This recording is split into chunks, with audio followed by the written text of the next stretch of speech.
Party Central USA. That is Talladega, Alabama, within the confines of this 2.66-mile super speedway. You're apt to see just about anything, either from the stage, out, oh, that's Boyer, in the infield. It's a 24-hour party, and it culminates with a 500-mile race today. Look how packed this infield is with campers and people. It's the Jack Links 500 at Talladega on Fox.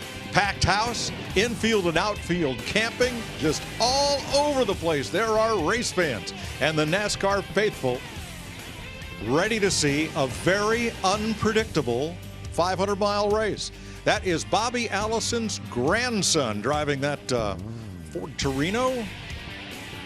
How about that? Yeah, the Alabama gang, they loom large here.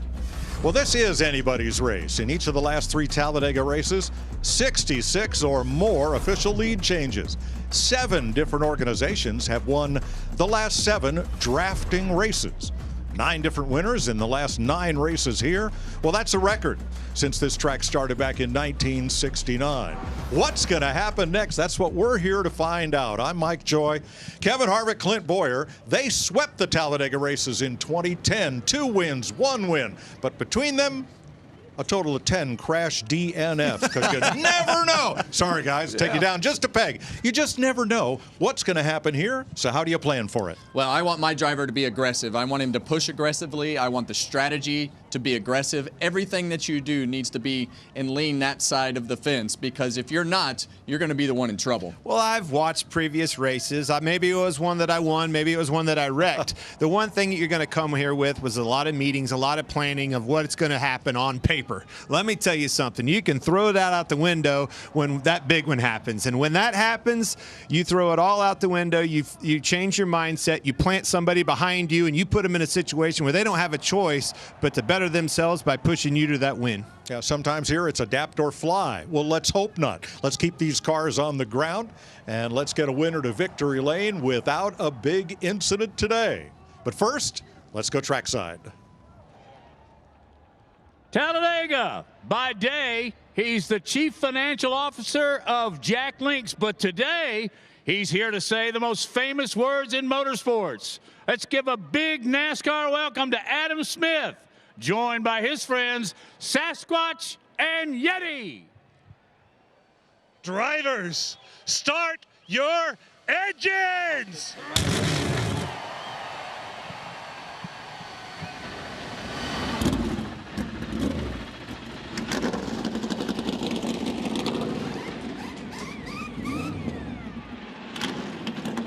'39 NASCAR Cup Stockers roar to life. You're going to ride on board with 11 of them today on Fox.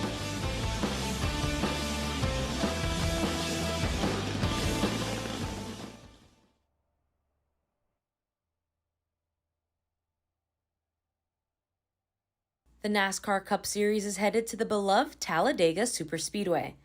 This fast, long, and unpredictable track opened its doors back in 1969 and has become a fan favorite ever since. The superspeedway spans 2.66 miles, making it the largest track in the circuit. You can expect to see drivers racing at extremely high speeds, often just inches apart from each other. Keep an eye out for 4, even 5 wide racing, as drivers battle for positions while going nearly 200 miles per hour. This track also has the steepest banking of any NASCAR track, sitting at 33 degrees. Talladega is known as a drafting track, meaning drivers will closely follow the cars in front of them, using the air around those cars to help maintain high speeds. This style of racing also helps with fuel efficiency. You can expect to see quite a few cautions at this track due to the close pack style of racing. One small mistake can trigger a chain reaction, often collecting several cars. This track has even been nicknamed the Big One, since cautions typically involve lots of cars and cleanup. Drivers will have to choose their passes wisely as they navigate through a crowded field of cars if they want to come out on top today. We caught up with the driver of the number 34 car, Todd Gilliland, who shared just how difficult it is to race at Talladega. Yeah, I think speedway racing has really, changed a lot over the years, and especially with the next-gen car. there's so much strategy going on at all times, whether it's engineers, crew chiefs running, kind of fuel mileage. Sometimes it seems like you can make your way to the front fairly easy, and other times it seems like it's impossible. So it's very much a chess game, and I would say it's as mentally taxing as any racetrack we go to. 11 drivers have won their first NASCAR Cup Series race at Talladega Superspeedway, the most recent driver being Bubba Wallace in 2021. Will we see a first-time winner today, or will 3-time Talladega winner Ryan Blaney find his way back to victory lane? Let's find out.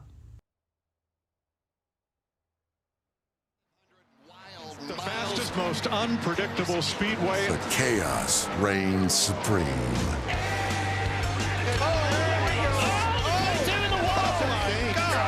You're on fire. Just stop and get out. Where legends are born. Burton going for the lead. Dale Earnhardt. And heroes are made. Dale Earnhardt Jr. owns this place. Making the impossible suddenly become possible. Ryan Blaney by 1/100th of a second. Today, at this iconic track, the only certainty is uncertainty. Yeah, baby, yeah! This is Talladega. Welcome back to Central Alabama as the field rolls off for the Jack Links 500. It's always fun when we have a first-time pole sitter to talk to. 25-year-old Zane Smith from Huntington Beach, California, has done just that. Won his first career pole. Clint? How about you, Zane Smith? You got your ears on? It's Boyer and the boys up in the booth. I got you. Well, buddy, you put the front row car in its rightful place on the front row right here. Packed house. Have you found you a dancing partner yet? Yeah, this is awesome. Yesterday was great. Obviously showing the speed our Title Max Ford has. For row cars are always so dang fast on these super speedways, and they race well. So looking forward to working with some Fords I'm around here, and hopefully see the checkered flag, and hopefully the first few rows to have a shot at it. All right, buddy. You got them right where they want them. We're all behind you. Good luck out there. Thank you. All right, let's take a look at the Jack Links starting grid for today's race. Zane Smith with his first career pole in a Ford, and he will share the front row with two-time champ and two-time Talladega winner Kyle Busch, who is driving a Richard Childress Chevrolet. You folks both used to drive for Richard. Let's dial him up. Let's dial him up. Hey, Kyle Busch, Kevin and the Fox guys up in the booth. Man, you qualified that car well. What's the strategy today to keep it up front? And tell me, where do you want to be to win this thing at the end? Yeah, all the guys at RCR and ECR did a great job building a really fast Chevrolet and getting this NecoKick.com Chevy on the front row. So proud of that. Definitely want to keep it up here. Want to try to strategize with obviously the fuel saving and everything going on like that, but keeping that best track position that you can. So you do what you got to do to make your strategy work. And if others want to go faster than you, they got to go around you, and just kind of play it out from there. But obviously the final pit stop is crucial, and being able to get up front to be able to make it, get that track position to win this thing. All right, man. Well, there's a lot of people in these grandstands rooting for you, so good luck today. I appreciate it. Looks good. Thank you. So that's your front row. Row number 2, Joey Logano in a Ford, a 3-time Talladega winner. 2 Connecticut drivers, Ryan Preece. He is also in a Ford, having the best season of his career. Here's Josh Sims. Well, not the start to the season. Joey Logano and this 22 team have wanted no wins yet, just one top 10 on the year. But when I caught up with Joey earlier today, he said, look, there's no panic in this team right now. We have led laps, we've won stages, we've racked up stage points, which puts us in good position right now in the playoff picture. Oh, and by the way, coming to a place, like Mike mentioned, Talladega, where he's got 3 wins. He's starting third, so he knows he has speed in this car. Now it's about execution during this race, keeping that thing up front and pouncing when he gets the opportunity late in this race. All right, starting 5th, it's Austin Dillon in that famed number 3 on his outside. Chris Buescher, number 17. Row 4, Austin Cindric, and the Wood Brothers' own Josh Berry. Row 5, we've got 3-time Talladega winner Ryan Blaney and Ty Gibbs. Row 6, Atlanta race winner Christopher Bell and Cole Custer. In row number 7, Denny Hamlin in a Toyota with 2 wins here, and Michael McDowell's Chevrolet. Row number 8, Todd Gilliland in a front row Ford, and William Byron, who's won 3 times recently on drafting tracks. About a row 9 for you. Chase Briscoe in the 19. Keep an eye out for him. And Alex Bowman, number 48. Them Hendrick cars are going places. Row 10, AJ Allmendinger, boy, is he on fire. And Bubba Wallace, that's another car that I think should be not overlooked. Row 11, we got welcome North Carolina's Ty Dillon and 6-time Talladega winner Brad Keselowski. Regan? Kevin, there's no denying that it has been a challenging start to the 2025 season for Brad Keselowski. No top 10s, no laps led, but perhaps the worst stat right now, 31st in points, but that brings on Talladega, as you just mentioned, a 6-time winner at this racetrack. Last year, runner-up in both races. I asked crew chief Jeremy Bowens, does that put any added pressure on today? He said, absolutely not. He said, our goal every time we come to the racetrack is to win, whether it's Talladega, Daytona, or wherever. We want to win, and we feel like if we're going to go anywhere when the playoffs do start later in the year, we're going to have to be able to. Keep an eye on that 6 car today. Row 12, we've got rookie Riley Herbst and Daniel Suarez. In row number 13, Kyle Larson has never won here. Tyler Reddick has. He won this race last year. Here's Jamie Little. Well, 1 year ago, that was certainly a moment that Tyler Reddick will never forget, Mike, as he drove to victory lane and got the checkered flag. His boss, Michael Jordan, was over in victory lane celebrating, holding Tyler's little boy Bo up in the air. It was the first time Michael Jordan had been present for a win by the team. It was a big moment that they'd like to duplicate today. Can they do it? Well, Billy Scott, the crew chief for Tyler, told me he has been working on this craft, working on saving fuel so he could get back to victory lane. He's also been leaning a lot on his teammate, Bubba Wallace. Watch for those two to hook up. They're both starting mid-pack and run together start to finish. Mike? Thanks, Jamie. 39 cars will start today's race. The rest of the field on our scoring pylon. Now let's check with our crew chief, Larry McReynolds. Yeah, Mike, there are 2 true super speedways on the Cup Series schedule. You've got Daytona and Talladega. Now, Talladega is the biggest oval we race on, 2.66 miles. If you look at an aerial view of the 2 tracks, they look very similar. But let's go to our Toyota Camry cutaway car. I'm going to show you a major difference in these 2 racetracks. This is Talladega. The driver goes across the start-finish line, down into the banking in turns 1 and 2. And when he gets over there in the middle, you're going to see 3 wide. Not that bad, 35 feet wide, and you're looking at 33 degrees of banking in the turns at both ends of the racetrack. The radius of turns 1 and 2, 1,090 feet. Now let's compare that to Daytona, where we were a couple of months ago. 28 feet wide. 3 wide is a little tighter. You've got 31 degrees of banking, and the radius of the turns at Daytona, 990 feet. I want to show you one other major difference in the turns between Daytona and Talladega. The height from the base of the wall to the bottom of the track, Talladega, 26 feet. Over 6 Toyota Camrys stacked on top of each other. Daytona, not as tall, 20 feet, a little over 5 Toyotas stacked on top. Guys, this is one reason teams can be more aggressive with their setup at Talladega for speed and not worry about handling like you do at Daytona. Yeah, and with that, Larry, you know, this track is the arc of the corner is just more spread out. You've got more room to move around, and so the handling is just easier. But the caveat to that, Clint, is this tri-oval right here. That bottom lane is really tricky when somebody is pushing you on that back bumper with that car wanting to get loose. So there still are some tricky areas with how trimmed out these cars are. Well, and I think that brings in that 4th lane. Right? When we're at Daytona, you hardly ever even think about a 4-wide scenario. If you do, your next words out of your mouth is caution is out. Here, they're going to be 4 wide and pretty comfortable doing so because of the width and the comfort and the banking, as Larry talked about. A lot of campers in this infield of Talladega and outside the track. And if you'd like a chance to win a VIP track experience and a new truck and camper, enter the Ally Racing Open Road Sweepstakes powered by HendrickCars.com. Scan the QR code on your screen or go to ally.com/sweepstakes/NASCAR. A lot of overcast yesterday for qualifying, but today it is a beautiful sun-kissed day here in Alabama. 81 degrees. Light breeze out of the northwest. Track temp as we start 116 degrees. Look at him. That don't get the hair raised up on your arm. You're not alive, buddy. Well, this feels like a big event. These grandstands are packed, and the energy in this racetrack all weekend has been through the roof. So makes me excited to get this one started. Remember the start-finish line, not at the center of the tri-oval, but down toward turn 1. How about that packed house? As the drone drops down to ride toward the start-finish line with 39 NASCAR Cup cars. Green flag at Talladega.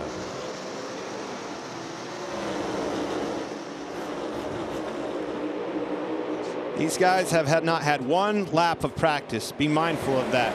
First time they've heard their spotters in their ear is right now. Well, they have a lot of responsibility right now, and that's, you know, get yourself to track position. The guys in the front, you're going to see exactly what you saw right there. That block right up into that outside line. You're going to see the manufacturers try to get themselves together and start implementing the strategy that they've all worked on for the whole week. Well, I think that's what you're seeing right here at the front. Where you're going to go, you're going to get single file. But those guys riding in the back, talking about Chase Elliott and company, clear back there in 30th. They're going to try to make some moves early, get this three wide going on, and make some headway. Cole Custer on the outside leading that group. Now gets a little help as Josh Berry jumps outside in the Wood Brothers 21, but it is 25-year-old Zane Smith, who yesterday won his first career pole, and he leads the first lap at Talladega. They see Joey Logano pop up right in front of Josh Berry there to put another Ford on that outside lane, and that allows them to have as much control of the race as possible. You want to save the fuel. You want to keep your track position. You want to do everything all at once, and that sometimes can be a hard thing to balance at the front of this field. Well, and it didn't surprise me. Logano pulled out a lineup in front of Josh Berry in that Wood Brothers car. Basically teammates in Penske. If you're going to pick a car, he told us in the pre-race, Kevin, he wants a teammate behind him. That's exactly what he has. Ford leading the outside and the center. Chevrolet on the bottom. That's Austin Dillon trying to take the lead down on the inside, but 3 by 3, here they come. Didn't take them long to build confidence in their machine, did it? No, and as this day goes on, Clint, this will become more and more aggressive, and you'll see the pushing and everything that is happening become more intense. So as you see that fourth lane start to form up on the outside. I think it was Denny Hamlin that started it right there on the outside. You see him in 11 car. Here he comes. 2 inside, 1 outside. Looking back from the BuildSubmarines.com cam, Brad Keselowski, one of 11 onboard cameras in today's race. 4 wide from about 13th on back. The exits into those corners, that's where you have to be careful. Be mindful of the cars on the inside, the outside. Listen to that spotter. Give them a little bit of room. A little bit of patience right here goes a long ways. Well, and that patience is really difficult because you see in that outside lane, you've got those Toyotas lined up, and Joey Logano and Josh Berry in front of that group is kind of, I feel like they want to get that track position and get forward. That's really why that fourth lane was formed up there, to try to move forward. Third lane from the bottom, Michael McDowell has rocketed forward in that blue car from 14th starting spot. He's known as a very aggressive driver on these drafting tracks, and he wants the lead in that 71. And I tell you who's right behind him all the way back. I looked over who's the biggest mover. It's Stenhouse all the way to the back. He was up 17 positions in that very line right there. I think he's 4th or 5th in line, that 3rd row. These are those opportunities. If you didn't have the track position, you could pounce on it early, but you have to be careful. Yeah, and as we look out the back of McDowell's back bumper right here, you see Brad Keselowski come up and give that back bumper a little bit of a bump right there, try to push that car forward. And that's really the strategy. The second place guy is really responsible for how fast that line will go, by how many times he can hit the back bumper of that first place car in that line.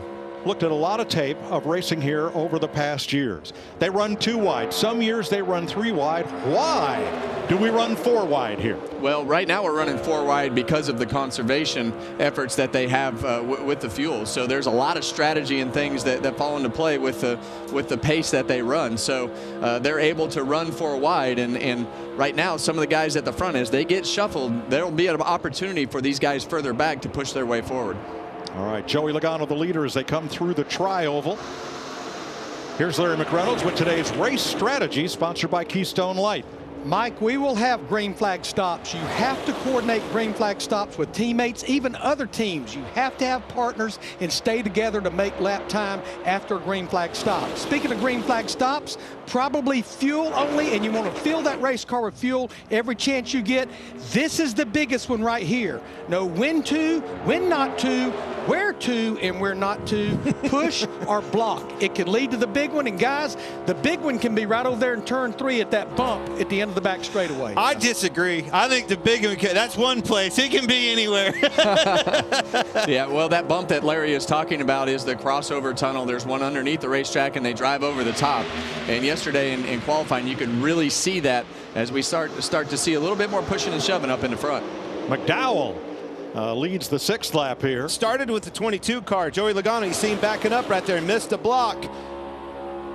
Now Gyrocam on board Riley Herbst's Toyota to show you the effect of this 33-degree banking. Our Toyota cam there. Quarter out the front, quarter out. Yeah, you see Joey Logano, that yellow car in the second lane there, leading that second lane. He, in my opinion, was trying to be in heavy conservation mode with fuel, and once he missed that block and they were able to shuffle him out, the guys that want to move forward and get that track position now have put him in a bad spot. One of those guys is Carson Hocevar. He is leading the 3rd lane from the bottom of the racetrack. Started 28th, Mike. He's got help. Here's Regan on our pole sitter. Mike, you see Zane Smith on the bottom of the inside lane right now, currently running in the second position, excuse me. One of the things he was most concerned about today was that he has never been up front trying to manage the front of the pack in this conservation type mode. He said, I'm going to have to learn it during the first stage. He talked to Joey Logano actually about how to do that the best. Well, right now he's doing a very nice job of keeping the car up front with track position, but also learning it as he goes. And here comes Josh Berry around the outside at 195 miles per hour looking for the lead. I wish I could tell everybody at home how hard it is. Well, I'm going to tell you. It is very difficult to save fuel, keep your track position, and do all the things to manage and make sure that you're taking the push from the car behind you to keep the car straight. So there's a lot to navigate, no matter if you're full speed, conservation mode, whatever that is. It's a lot to navigate, especially if you're that lead car. Looking back from the gunk cam on board McDowell's car, Josh. Well, you guys talked about Michael McDowell starting 14th all the way up to 1st a few seconds ago. And when I spoke to the team earlier today, they talked about everything they learned last season. Remember, different organization, but won both poles for the races. He said he learned a ton about controlling these races and what it takes to be out front, to block, to push, and what he needs when he's controlling the race. So they want to get to the front as quick as possible, control these races. Clint and Kevin, I know you could talk about just the challenge of being able to do that when they're in conservation mode as well. 4 wide at Talladega into the tri-oval. Michael McDowell continues to lead, and they're 4 abreast behind him. 8 laps of 188 complete at the world's fastest speedway on Fox.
NASCAR on Fox is sponsored by Progressive.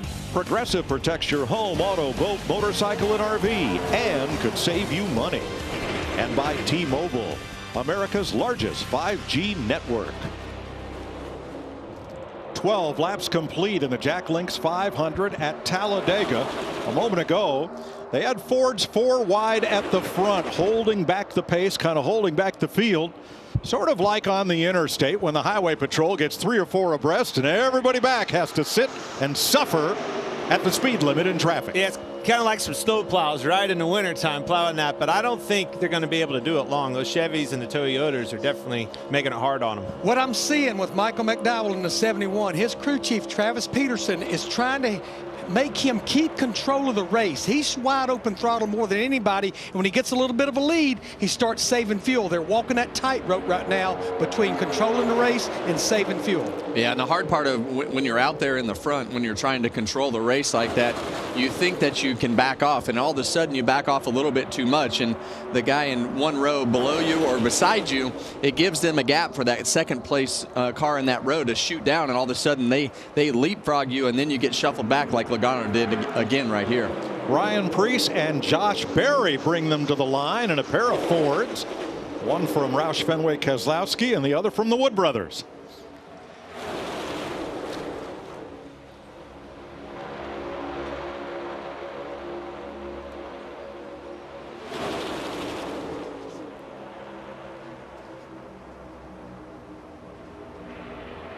Fastest lap so far, back in mid-pack, Denny Hamlin had a lap at 189.89 miles per hour.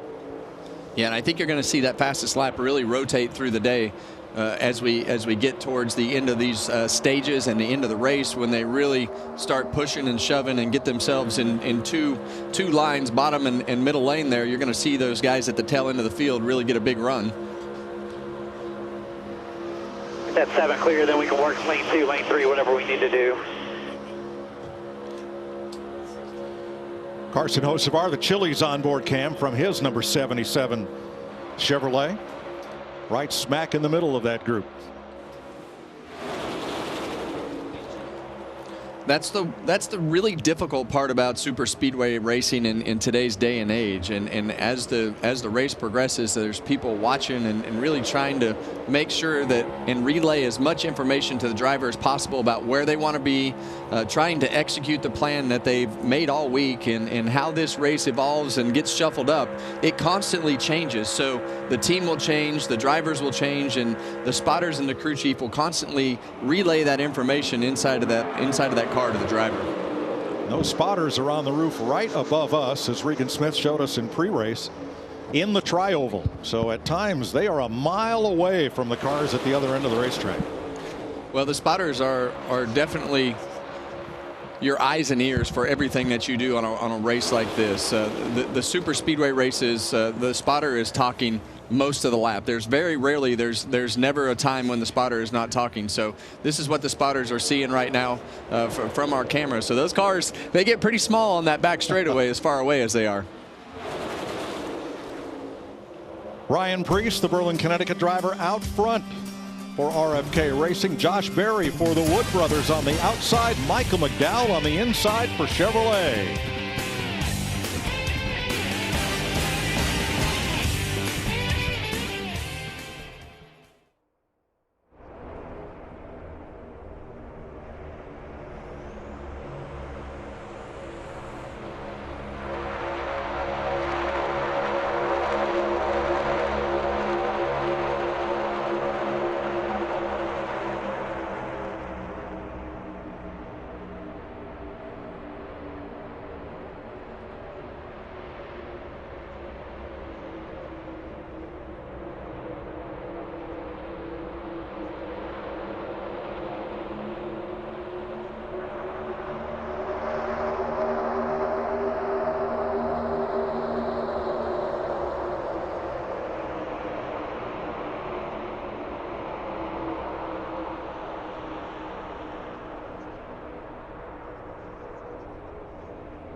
NASCAR on Fox is sponsored by Toyota. Let's go places.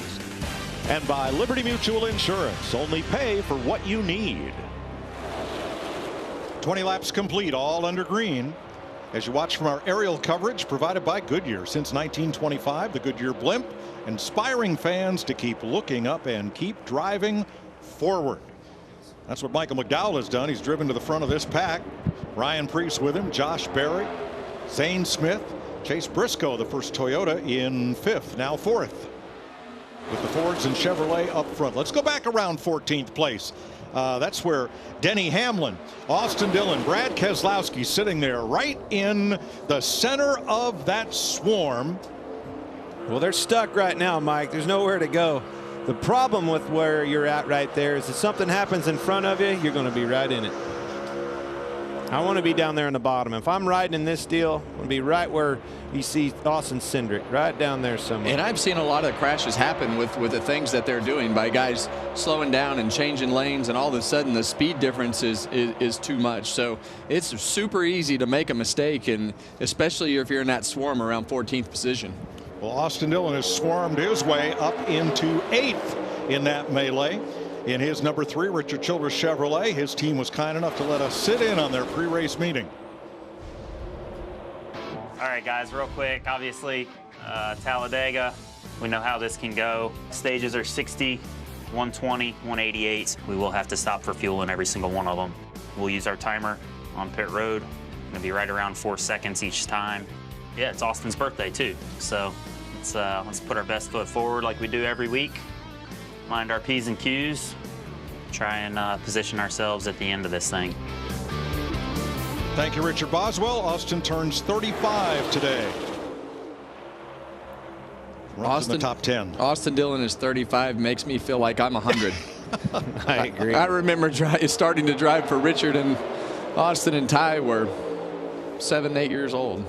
Man, I feel old. I don't look as old as Boyer, but I feel that way. Yeah, I remember when Dillon picked me up at the airport and we went to watch their T-ball game. Yeah. Yeah.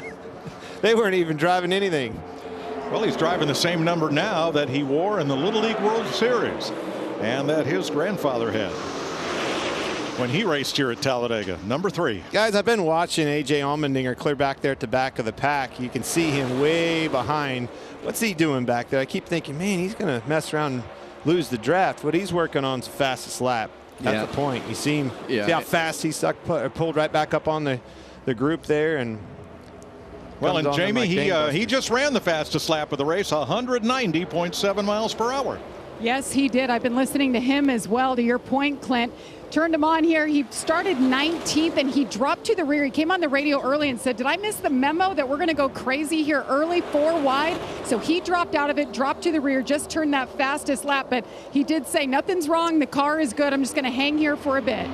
So he hung back and then drove what the teams call a suck-up lap to get to the pack, and that's the fastest one today. There's your Xfinity fastest laps so far. Larry? Mike, I want to follow up on Richard Boswell, what he told that race team. He said 4 seconds of fuel. Remember, the fuel window when you're running wide open is about 45 laps. That means for each stage, they're about 15 laps shy.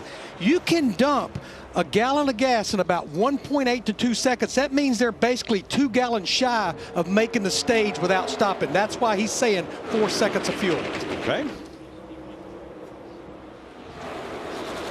Kyle Busch has raced his way to the front.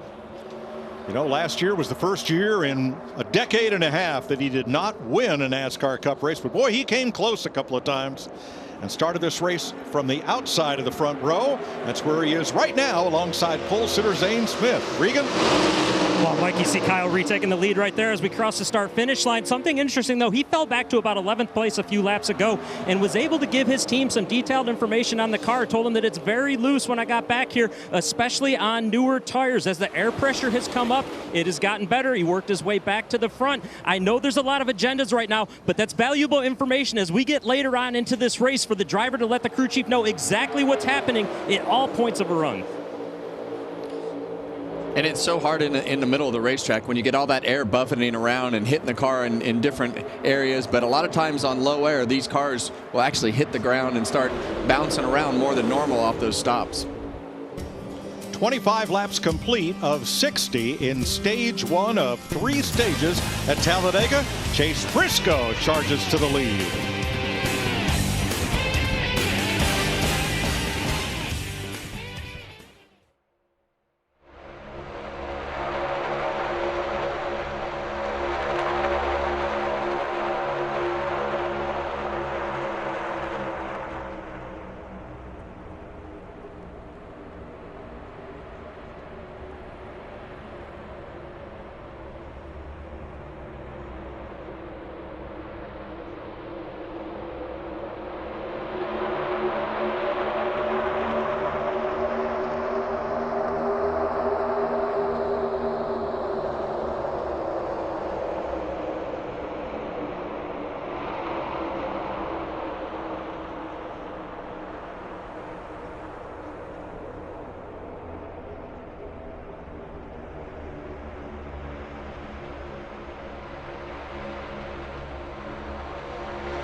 .29 laps complete in the Jack Links 500 at Talladega Superspeedway. And as you saw in our Fox side-by-side coverage, this race has completely changed.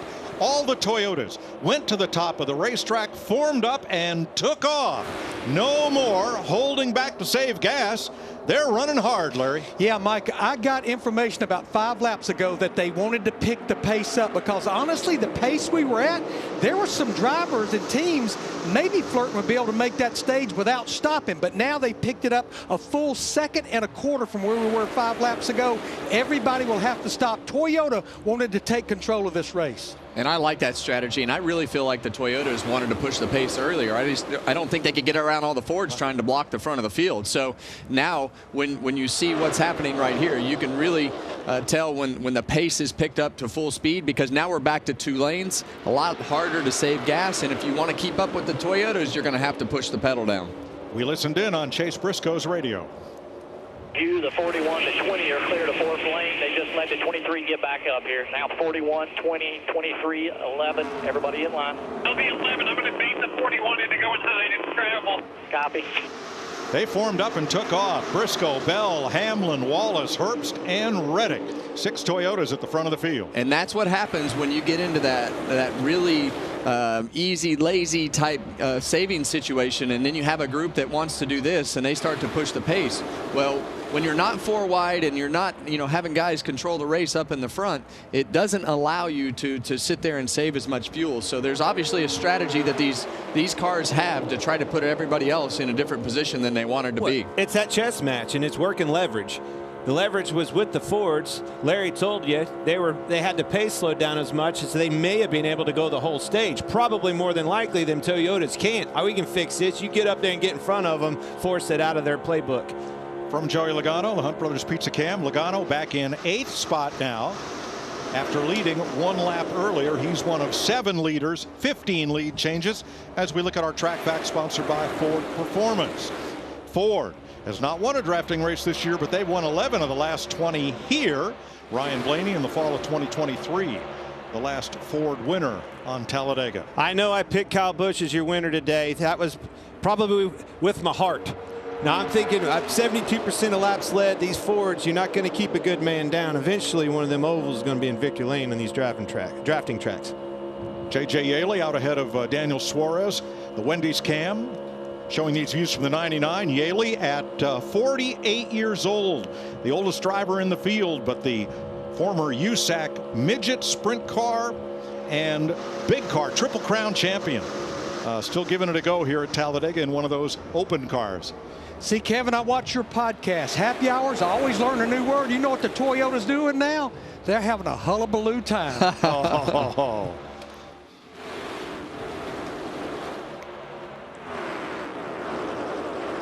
27 laps to go in stage 1. Chase Briscoe's led more laps today than in his prior 8 starts at Talladega combined. Let's go side by side.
Coming to complete 37 laps of the 60 in stage number 1.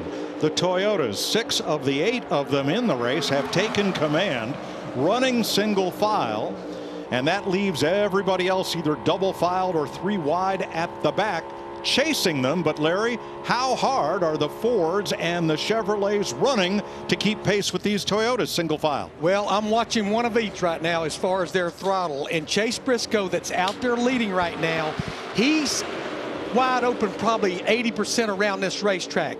looking pretty much at Chase Elliott in a Chevrolet.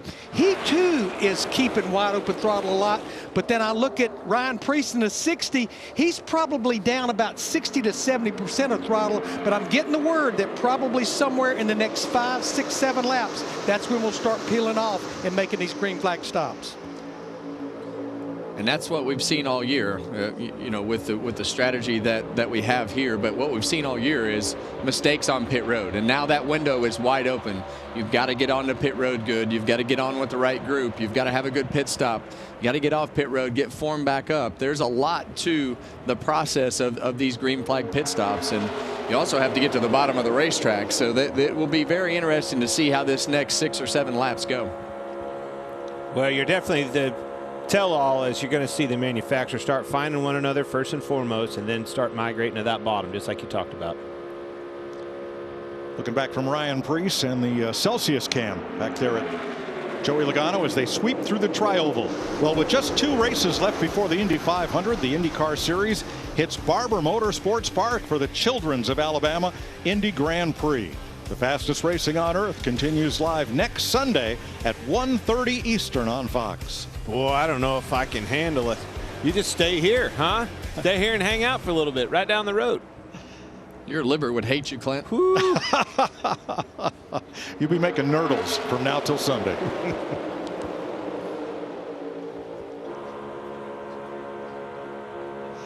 As we close in on green flag pit stops, it all comes down to the fueler. He's kind of like the field goal kicker on a football team, as in we won or you missed.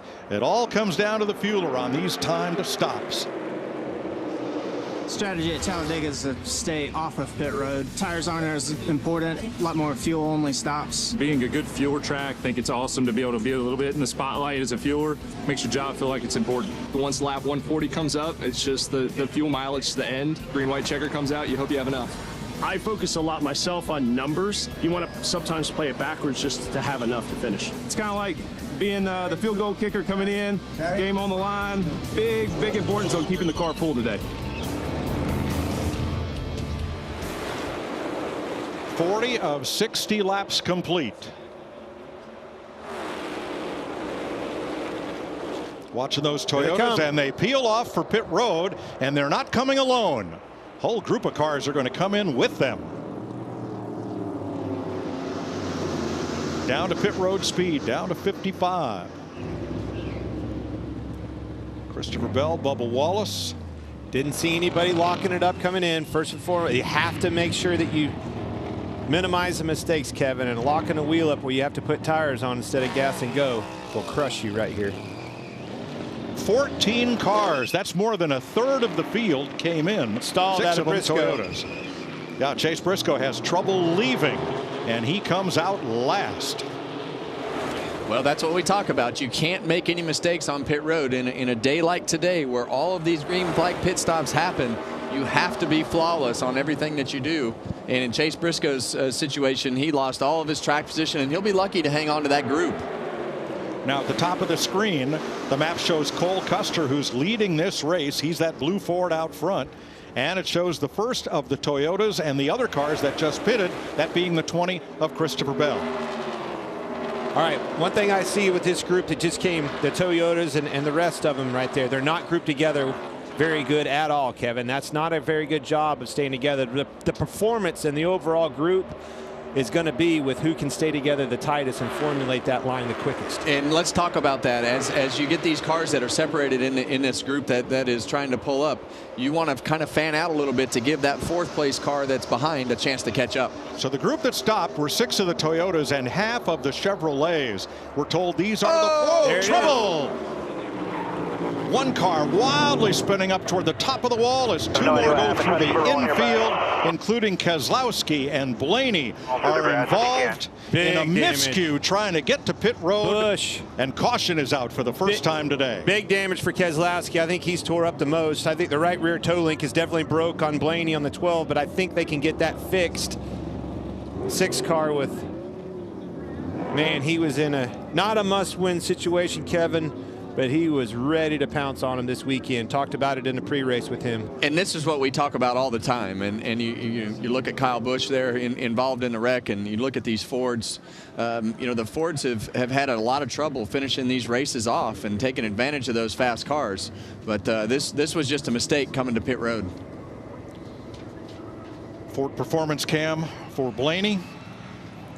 Window net down. Now, if the driver stays in the car, that means he's requesting assistance from the wrecker and the push trucks to get that car either to pit road or the garage for repairs, and then he can return to the race. If the driver climbs out, he's done for the day. Let's see this unfold as they come off turn number 4 and head for pit road. You see how much faster Keselowski and Busch were catching those 3 cars in front of them. Just run out of room, tried to move down. You see Blaney caught the front end of Keselowski, pretty much ripping the whole front end of his car off. Busch doesn't have a ton of damage, but they stack up quick. That's 2 lanes of traffic and people staying out.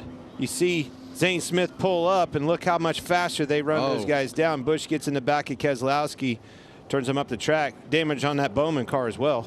Yeah, and it looks like Kyle Busch was actually out of shape trying to slow down, had to get on brakes too hard. Well, look how fast they slowed down in front of him. First caution of the day in Talladega.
Yeah, when that right rear's broke like that, you're along for the ride, Kevin. You don't have any control of the car. Not at all. And the way that left front fender caught that right rear tire of Brian Blaney's, it just ripped all the suspension right off of it.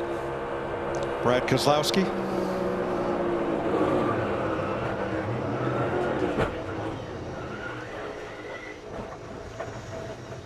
Now Keselowski has gone to pit road for repairs. So has Kyle Busch. Blaney has gone to the garage.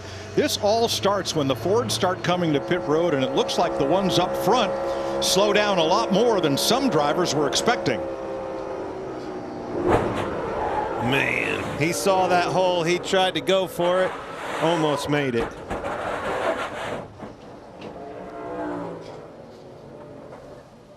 So Cole Custer is at the head of the line, bringing the Fords to pit road. Watch back at the 21 and the 8. No contact, but the 8 and the 6 get together with the 48, and then Blaney's involved. Yeah, and I don't think Ryan Blaney thought he was going to get hit, and those cars at the last second took a dive the other direction down into that right rear tire. I don't think they were ready for, you know, Custer and those 3 cars there to slow down as much as they did, as early as they did, and it just stacked them up. That's a product of green flag stops. It's a dangerous situation that can get you in trouble and take yourself out of the race. That's some good cars. Brad out of the car. Massive bummer for him. He was looking forward to this race in a big way. 6-time winner. Brad's car has been hauled to the garage area. Bit of cleanup continues here along pit road.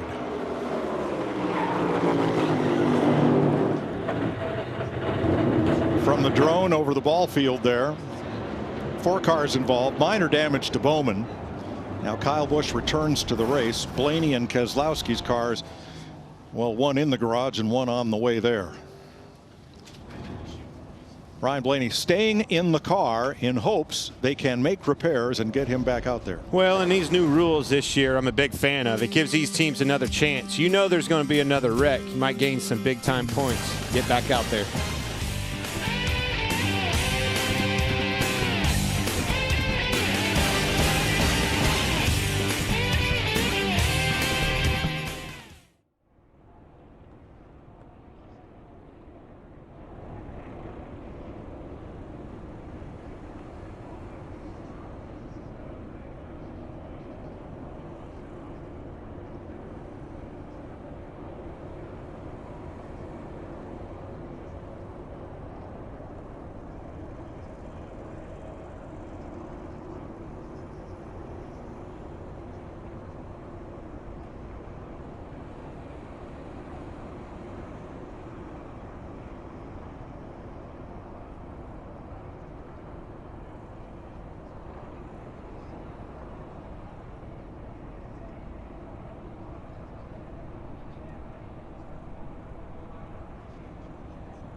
We're under caution for the 4-car collision at the entrance to pit road. Ryan Blaney's car in the garage. He has now climbed out of it. His 4th DNF of the year, most of all drivers.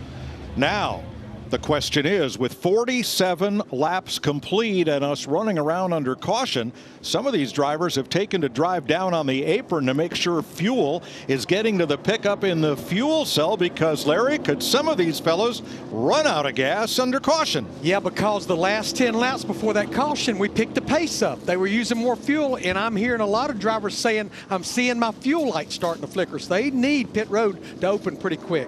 All right, pit road has not yet opened because of cleanup from fluid from Brad Keselowski's car. Looks like they have the grease sweep all picked up now, so pit road should open next time around. We got some audio from Josh Berry as all that unfolded. He was right behind the cars that crashed. I don't think he waved. I get this is all like supposed to be top secret, but we still got to get on the pit road without wrecking. I saw Brad wave, but I never saw Kyle. So.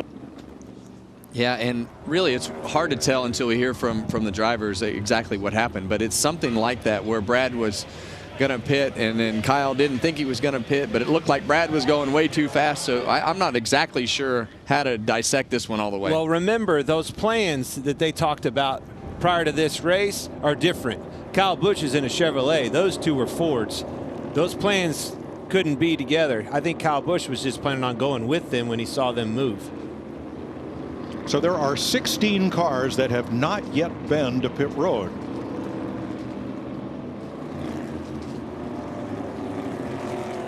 Right. I mean, I think that's why you didn't see a hand gesture or anything else out of that other car in a different manufacturer. He didn't know the plan. He was just going to do what they did. And a lot of times the plan, they don't even really talk about it, and there's code words and different things that happen, and the driver will have kind of the scheme on his dash as to what those words are and what they mean. Now, because Ryan Blaney was involved in that crash, he is required to go to the care center to be checked out, and then hopefully we can get a word with him and the other drivers involved. Blaney and Brad Keselowski out of the race. As now pit road is open, here comes Joey Logano. Josh.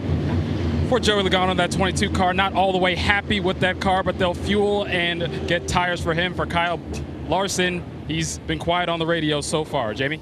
Chase Elliott in the 9 has said nothing about the balance you saw. It was a quick splash and go. Job well done by the 9 team. Regan. Austin Cindric and the 2 car changed their plans. I think originally they were going to go gas and go, opted for the 4 tires, as Larry McReynolds just said.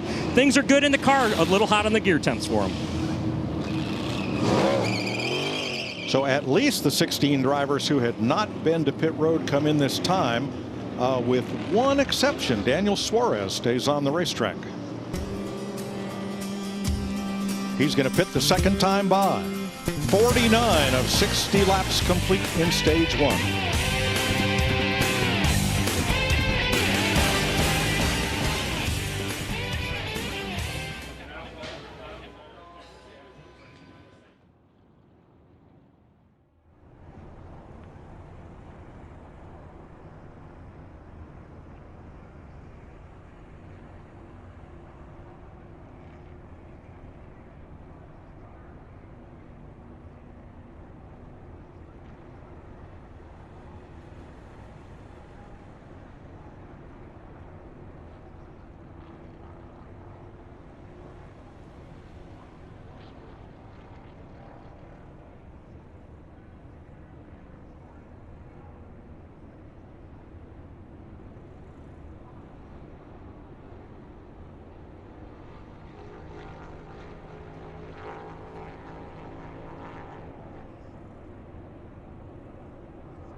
directing his final NASCAR race today, Artie Kempner. Thank you for all your contributions to NASCAR.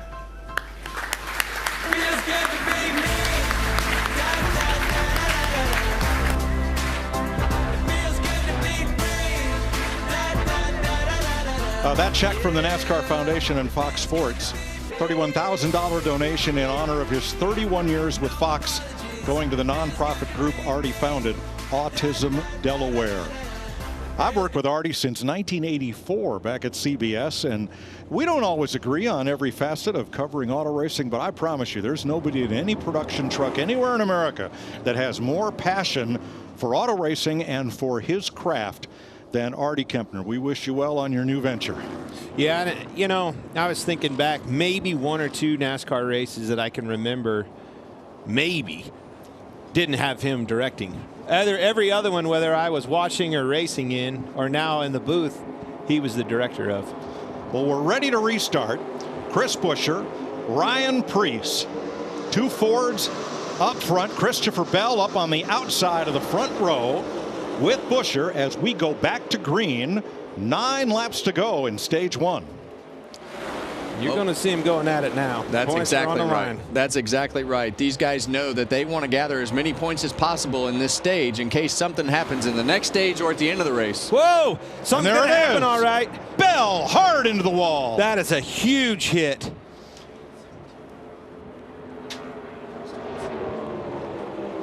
That was right there at the front. He had Hamlin, his teammate, pushing hard on the outside on the exit of turn 2. Let's see what happens here. Christopher Bell on the radio says, "I'm okay," and drops the window net to show that to the AMR safety crew that's quickly on the scene. Saw 2 cars heavily involved there, but Bell just had a hard hit, much like Connor Zilich's in yesterday's Xfinity Series race. You see the nose of Denny Hamlin. He was right there pushing on the outside. It was time. You knew that they were going to ratchet up the intensity going for these points at the stage end. Looks like Chris Buescher. Yep. Chris Buescher out of his car. Buescher and Bell took the restart green flag side by side. Let's have a look. Right there on the outside, you can see him getting pushed by the 11. On the exit of turn 2, comes a little bit of a tap, kind of dancing across the back bumper, Kevin. He gets loose, gets into Buescher on the bottom. Well, one thing with those Toyotas, the Toyotas are hard to push. I wrecked Tyler Reddick that very same way that Denny Hamlin just turned Christopher Bell right there off the front of his front bumper. And there's a little crown on the front of those front and rear bumpers of those Toyotas, and they're much harder to push than the Fords are. And see how that wall comes out right there? He hit that thing almost head on. That is a huge hit. And it happens before you even know what happened. From Denny Hamlin's standpoint, you think you're just doing the right thing, and that car will just take off like Christopher Bell's did right there if something is just misaligned just a little bit. Let's watch from the Celsius cam on board Ryan Preece, who was right behind them. You see it start dancing across the back bumper. Yeah, it's that side-to-side movement, and with that crown on the front and back bumper, when it went right, and when it came back to the left across the front bumper of Denny Hamlin with that little bit of bow on the back bumper, that's when it turns those cars sideways, when they start moving up and down like that. And it just cleaned off the 17 from the inside of the front row. Look at the radiator fly out of that car. You know, the one thing that's consistent since we've been going to these Gen 7 cars, guys, I did a little digging this week, and I'm like, all right, where do these wrecks happen, right? And the average is 1.6. That means those first 2 cars normally is where the wreck starts. There's a prime example of just that. Well, the 30-year-old from Norman, Oklahoma, dropped the window net, climbed out, but that was a very hard hit for Christopher Bell, and very much the same way that his Daytona 500 ended to start this season. Here's some radio from Denny Hamlin's car. What in the hell? Yeah, copy that. We weren't even up to speed yet. Well, I mean, certainly nobody has more experience than Denny Hamlin of, winning these tracks. It's like he said, a little love tap's all it took.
Wow. Yeah, and those are both really big shots, and that Chris Buescher shot, when you hear that car just make that one loud impact and it's not a couple of different impacts, it's such a blow to you inside the car, Clint.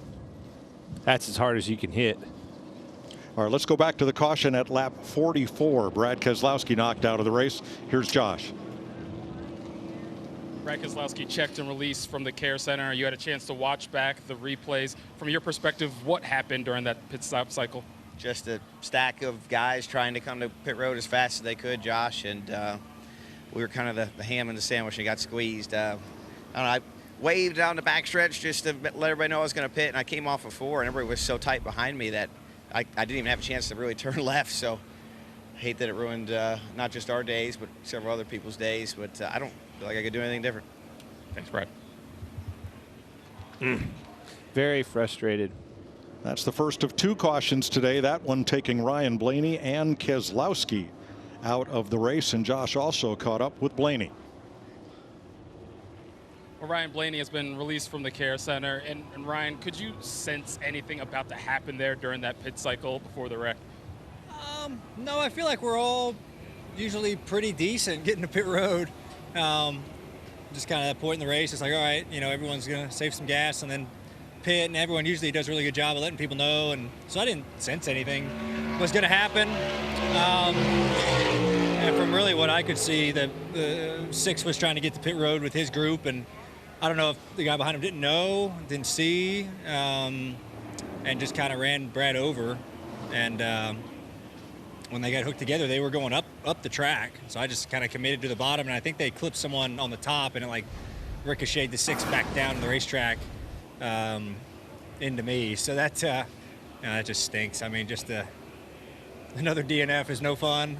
Oh man, we've just been riddled with those this year. Hopefully we can get it sorted out and get a little bit of fortune on our side. But I appreciate Advanced Auto Parts, Ford. Shame it ends so early. Never really got to see what we had, but move on to Texas. Hopefully we can have a clean race there and have a shot to win. Thanks, Ryan. Glad you're okay. 4 DNFs for Blaney this year. Most not of his doing. We're going to restart with 4 laps to go. Denny Hamlin up on the outside of the front row. Bubba Wallace to the inside as we go back to green. How about Cody Ware up there in the 51 car on the bottom second row? Well, we saw last time we didn't make it off of turn 2 and these guys started pushing and shoving right here, and you're gonna see that all over again. What you see is a kind of a mix-up of the manufacturers. There's nobody with, you know, necessarily the right help that they're looking for behind them. It's going to have to make do with what you got. Yeah, it's a Toyota and a Ford on the outside with Hamlin and Preece, and a Toyota Ford on the inside with Wallace and Ware. I saw on Reddit this morning somebody had done a Talladega bingo card, and Cody Ware's name was in position 05. It was pretty funny, actually. I'm not sure how many of those squares are covered here in stage number 1. Hamlin on point as they come to 3 to go. Good help behind them. You see Bubba Wallace on the inside. He owns that car. Be interesting to see what he does if they catch him down the backstretch. Which line does he stay with, Kev? Well, and a lot of times what will happen on these restarts, it'll take them a lap or 2 to kind of get everything pushed back together with all that energy. And as we get towards the last lap of this stage, you'll really start to see guys pop out of line, like we saw Chase Elliott right there. Didn't get any help right there on the back straightaway. Looked like Ty Gibbs was behind him and left him in the outside row. Bubba's catching that front row. Here he comes on the inside. What's Denny Hamlin do? That's going to be the choice here. Haley's number 7 and Gibbs 54 in position to get that final stage point. 10 points to the winner and a playoff point. He's got good help behind him. I'm staying right where I'm at. 2 to go. Well, and those guys right behind him want Denny Hamlin, and they also right where he is, and they want to have the possible option of going down. Now you see Bubba Wallace be able to make that gap up, and it kind of blocks that momentum or that option for Ryan Preece to take the momentum to cut down to that bottom lane and make that pass. Here you see Hamlin move right down in front of Bubba Wallace, slowed that momentum down. How about Stenhouse on the outside? A lot of energy. Hamlin, Preece, Herbst in the middle. Wallace, Ware, Reddick on the bottom. Stenhouse pokes out front on the top. All the Chevrolets, look at that. 4 Chevrolets on that outside, push Stenhouse right to the lead. Here comes 3 Hendrick Chevrolet teammates stacked up on the outside. Here Larson comes. Larson, Byron, Elliott on the high side. 1 to go to the end of stage 1. Bubba's out quite a bit. Here's a big block. He missed it. Whoa, Kevin, that was close. Yeah, we saw the 45 car there of Tyler Reddick getting to the back of the 51 and almost had the same wreck that we had off of turn 2 with Christopher Bell. That was as close to the big ones as it gets. Bubba Wallace got too far out in front of Cody Ware and lost the energy. Well, he missed that block on the outside was the biggest one. Yeah, you see that bottom lane making up a lot of ground right there. Bubba Wallace getting a push from Cody Ware. Kyle Larson up top, who has never won at Talladega, trying to get the stage win here. Well, you know he's tired of hearing that stat and wants to end that today. He missed it again. He got to be careful with them blocks. It was too late again. That's 2 in a row. Larson, Stenhouse from the middle. Larson coming down, trying to hold them all off and make that car 3 lanes wide. Kyle Larson, William Byron, 1-2 at the end of stage 1. Kyle Larson gets his first ever stage win at Talladega. How about that? Stenhouse Elliott lead a Chevrolet 4-car sweep of the first 4 positions at the end of stage 1.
The same as you 2 years combined, but my view has been a lot wider than straight out the windshield. Yeah, it's your absorption level that you have over us. That's the advantage you have over us. You can really talk about your age, our age, and everybody before us. That's what you have over us. I think the biggest, I don't remember what I did yesterday. The biggest thing that Mike has is a memory, is what you're saying. That's exactly what it is. Well, Dynamite. we get to have a lot of fun doing it on the podcast and, of course, here at Talladega and every Sunday on Fox. Let's get back to it here with Kyle Larson leading. How about that? And what a week he has had. He was up at Indianapolis for the test this week. Had a little difficulty there, got into the wall. That's a car that they can fix and repair. Here's what happened in the open test in his HendrickCars.com McLaren with Chevy power. And he said, well, I crashed in Indy. I got that out of the way. It really wasn't that bad, and the car is repairable. So then he goes on this weekend and wins a World of Outlaw race at Jacksonville, Florida. And here he is trying to win Talladega. Josh. I'll start with the 24 of William Byron. Said he might have a steering issue with that car. Rudy Fugle told him nothing we can do about it right now as they get fuel only. Kyle Larson with the stage win. Fuel only for him as well, Jamie. Chase Elliott comes down for the second time today. 4 tires and fuel. Bubba Wallace in the 23. He too on pit road for the second time. They're going to wait 2 extra seconds on fuel. You see it there, 1, 2, and down he goes. Regan.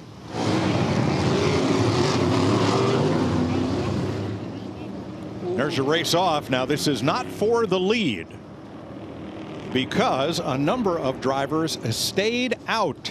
5 cars led by Carson Hocevar, along with J.J. Yaley, Kyle Busch, Anthony Alfredo, and B.J. McLeod.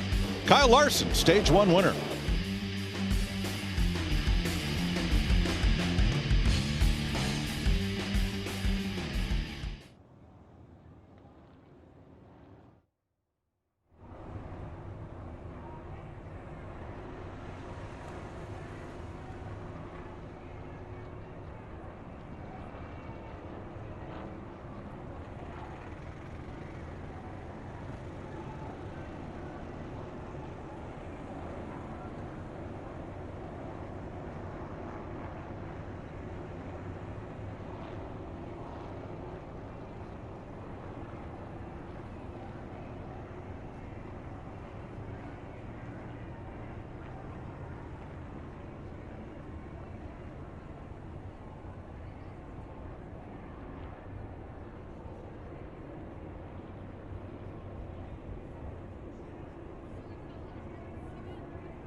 Next week, NASCAR heads to the Lone Star State for a triple header of racing action with the Truck Series, Xfinity Series, and the Cup Series. We are in the spotter stand. We're live here, of course, at Talladega Superspeedway, the highest point with Jamie McMurray and Chris Myers, and they're about a mile away from what they're spotting for the most part, where the cars and drivers are on the track. And it's so critical for them to communicate to their driver, especially to Super Speedway. Jim, you have a cap cam on to show us exactly how they're all up here and communicating with their drivers. Yeah, Chris, I just think as you look at the cars in turns 3 and 4 right now, you can't really make out any of that. So all these guys wear binoculars. And one of the things that really stuck out to me as I walked up to the platform where they're at is you look how narrow this is, and there's really no room. Freddie Kraft was nice enough to let us stand in his position, but this perspective, we're high, but it's hard to make out the cars without binoculars. Yeah, it looked like railbirds. So what does a driver want to hear? And some like chatter, some like simple, like a producer in your ear, keep it short? Yeah, very simple, yeah, absolutely. And I think every driver likes something different. Joey Logano, he likes a lot of information. We've heard Coleman Presley really kind of drive the car for him. Chase Elliott's the exact opposite. His spotter, he wants minimal information. I think they're the two extremes, so you just tailor, if you're a spotter, to what your driver likes best. All right, and Chris is the spotter for Denny Hamlin, who's working efficiently. Do you talk to other spotters as well to communicate? I do talk to other spotters. Our Toyota group's right here in a line together, so we communicate amongst them more than anybody. But if I need to relay something that's pertinent, I do go back and forth and talk. And you trust the other guys? I do, yes. Okay. I know you got to get back to work. One thing you're going to hear no matter what, Jamie, I'm sure a spotter has it in his back pocket here verbally, is look out for the big one. Mike? Thanks, Chris. You guys have fun up there. Get sunscreen. All right, we have some issues on pit road. First, here's Regan. Well, Mike Carson Hocevar in the 77 car came down pit road the second time by for an extended pit stop. And take a look at this. We don't see this every day on the track. Takes his helmet off, actually had to swap helmets. It was not an issue with the radio or anything like that. The helmet was not fitting the top right side of his head properly. It was giving him some pain up there when he'd go through the corners. So many vibrations in these cars, so they opted, Luke Lambert, crew chief, opted to go ahead and change it now so he would not have that on his mind later on in the race. All right, Hocevar remains on the lead lap. Now, one driver did not pit.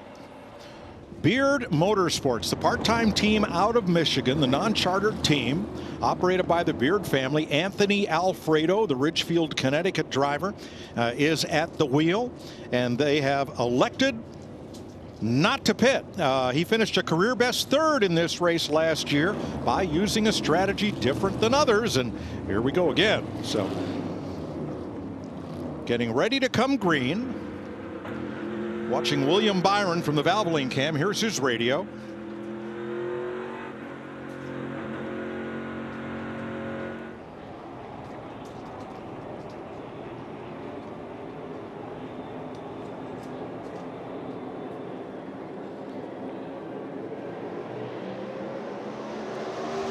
Green flag.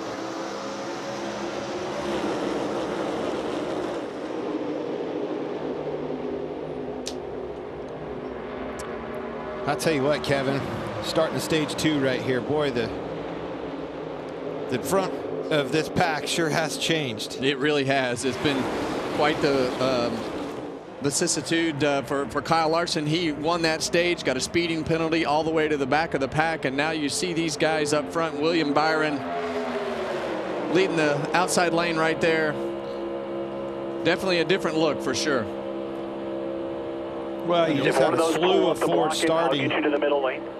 And now it's really a mixed bag up here. And that's what happens in a lot of these races. When the wrecks start happening, the strategy starts getting mixed up. You have guys that get penalties and different things starting to happen. All of a sudden, those plans start to go out the window, and you have to start developing a new plan. Sure, if those cars come back together and you can get Fords hooked up, then it will be better to work with your teammates. But right now, it's pretty mixed up. When you're talking about Fords hooking up, look at this guy right here, Joey Logano, pushing Chastain all the way to the front. Power move. Here they come, baby. Both Trackhouse cars up at the front, but Suarez is down in the bottom lane, and Chastain is way up top. No way they can get to each other to help.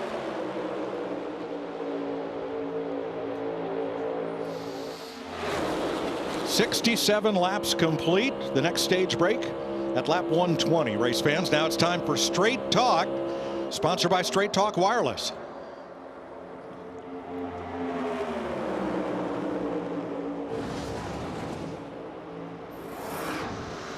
He's off you by half. 42's engaged with the 24. Choose quarter off the 99. Still 3, still quarter, half off, 1 off, 3/4 off, bottom 3, let him come to you. Let him pick you up off that corner. Here he comes, coming to you. Quarter off, quarter. Don't let him get too far back. Got a half. No, John Hunter is on the second lane. Byron, John Hunter, Austin Dillon. Still top of 3. No 4s, all 3s. Top of 3.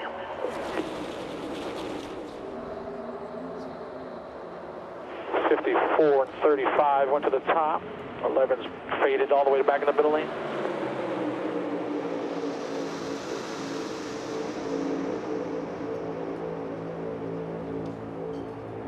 We're okay. Not really going anywhere. Yep, simple.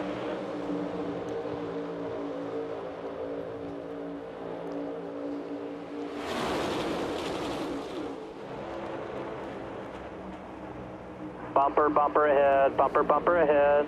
Still bumper, bumper ahead.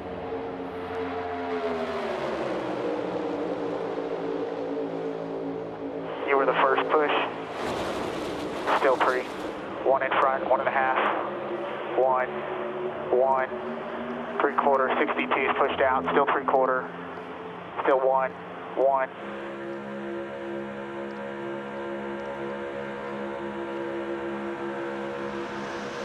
Still even right here. Even right.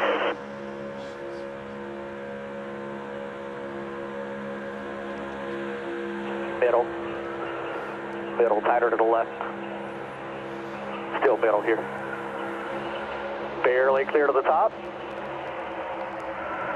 Quarter off. Quarter off, they're going to connect on the top lane. Still middle. Middle.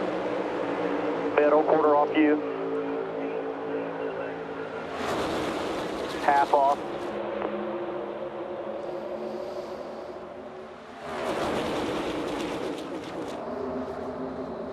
P3 on the bottom. Room in front. Straight talk from the spotters as Anthony Alfredo from Richfield, Connecticut leads him at Talladega, driving for a team with one full-time employee, Larry. Yeah, Mike, I know he stayed out, but he's not that far off sequence with everybody else. He was one of the cars that came in and topped off at lap 55, plus he only had about 5 laps on his tires, so he's really not that far off sequence as far as fuel as the rest of the field. Yeah, and the only thing that could really hurt him bad is if he has to pit or something by himself. So hopefully he can fall into a window that he can fall into. I think that's definitely the hope to try to do that. But right now he's leading the race. 4 Chevrolets out front. Alfredo, Daniel Suarez, William Byron, and Ross Chastain. This is the 6th time that Beard Motorsports has led at Talladega, the only track in the NASCAR Cup Series where they have led laps, with different drivers going back to Brendan Gaughan. How about that?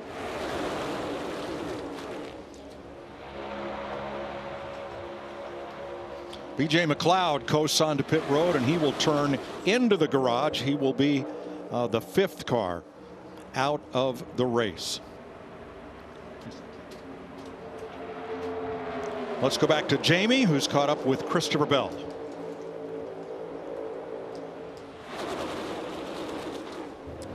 Huge hit for Christopher Bell. You finally get yourself in position, Christopher. You're at the front of the pack, and then all things go sideways. What exactly happened?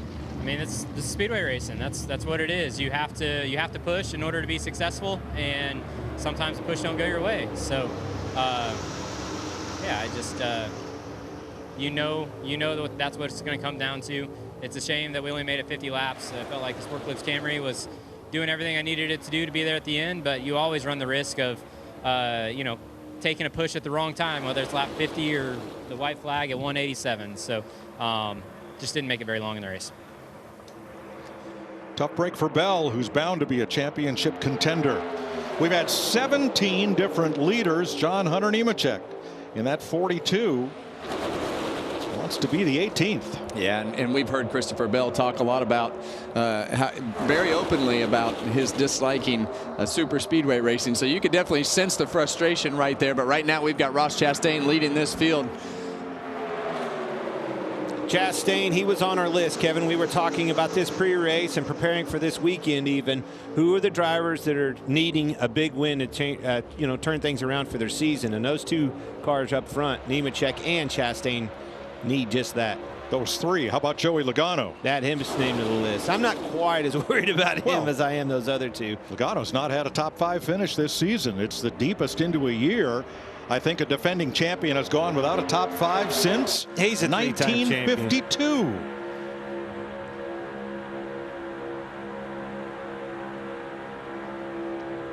Yeah, you really see the onboard cameras. You can see those drivers' helmets moving around right there. These cars are pretty rigid, you know, from the ride quality standpoint. You can really see the helmets and things bouncing around on those cars in between the headrests. You see Eric Jones looking to the inside there, trying to make it 4 wide. Had some momentum, getting back pretty close quarters. I think you're seeing these cars starting to pull the reins back a little bit, slowing the pace down. That's when you see them getting 4 wide pretty comfortable. So pole sitter Zane Smith in the 38 has fallen back to the end of the top 20. Regan can help fill us in on their strategy. Well, Mike Crew Chief Ryan Burgenny for Zane Smith, the pole sitter, sitting here watching his car right now. Ryan, you got all kinds of computers going on, trying to manage what's going on with the track with your driver. How much is this right now to manage for you as a crew chief? It's a lot going on here for sure. Just trying to manage track position, fuel mileage, and everything. So first stage didn't shake out like we had. Had a lot of potential in the car, just got in the wrong lane late there in the stage. So I think the car is pretty good here. We're just kind of managing the top lane here. Looks like he jumped back to 4 wide, so we're 2 from the top. I like that position for fuel saving. So car potential's there. We just got to make the right moves the rest of the race. All right, good luck the rest of the race. Thanks for talking to us. Well, if he wasn't here, Ryan Burgenny might be up at Stafford, Connecticut today for the Spring Sizzler, a race his dad competed in back in the day. Well, you see right now, you see these cars back 4 wide, and as we told you earlier, when they're in those conservation modes, you see a lot of guys moving around, able to run that 3rd and 4th lane. But when they go back to the hammer down here, you'll see those lanes go back down to 2. I like listening to that crew chief, and he liked where his driver was. Kevin, if you had to guess, tell me where I need to be to save the most fuel. I think 4 or 5 rows back and really about right where Zane Smith is. I think the 2nd or 3rd lane just allows you to have the most air moving below you, around you, in front of you, behind you, and allows you to let off the throttle as much as possible. It's almost just pulling you along without having to do anything. Literally pulling you along. You keep, all right, I'm gonna lift a little bit more, and that car in front of you just he doesn't drive away from you. Next thing you know, you're like, do I even have the foot down? And from the driver's standpoint, you actually have a throttle percentage on the dash of your car. That's how you know that you're doing a good job. So if you can get that throttle percentage down to 40 or 50% in Zane Smith's position right there, you're really maximizing the potential of the fuel savings. And even add another layer to that crew chief on the box. All them engineers, what are they paying attention to? That very thing. How much throttle percentage do these drivers have on there? They can calculate their fuel mileage accordingly. Now, 2 drivers who are not up at the front. We mentioned Kyle Larson, who won stage 1. He is 25th after restarting out back for a speeding penalty.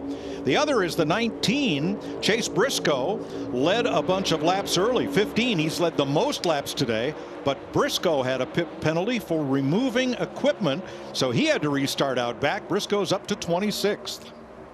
Well, this is a lot like a horse race, and you see that.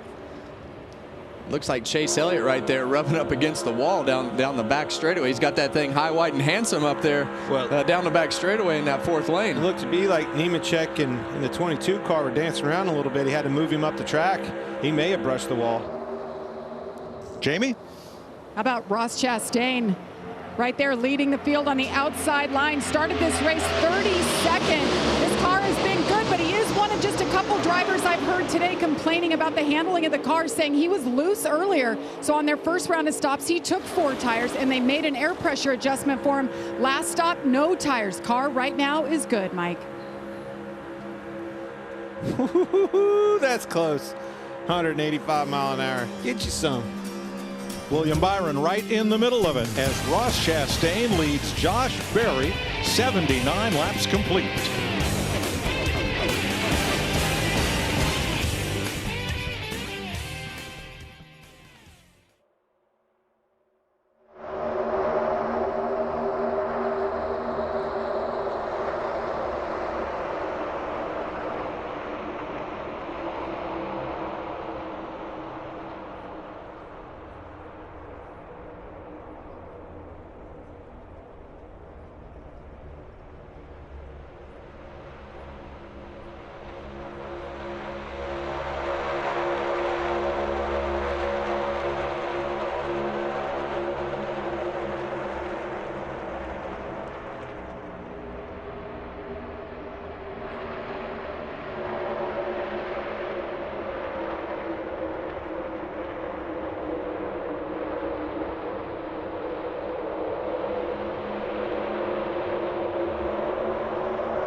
He drove into the back seven, that's what caused it. But the 6 didn't get below the yellow line enough, so when the 6 stayed on track a little bit longer and then tried to slow down, the 8 was already in the bottom lane. Hang on to it, hang on. You all right there, bud? Yeah, I think so. I think it's killed, but I'll let you know. Yeah, it's 10-4. Yeah, I'm with you. I think it's toast. Chuck, that hurt, dumbasses.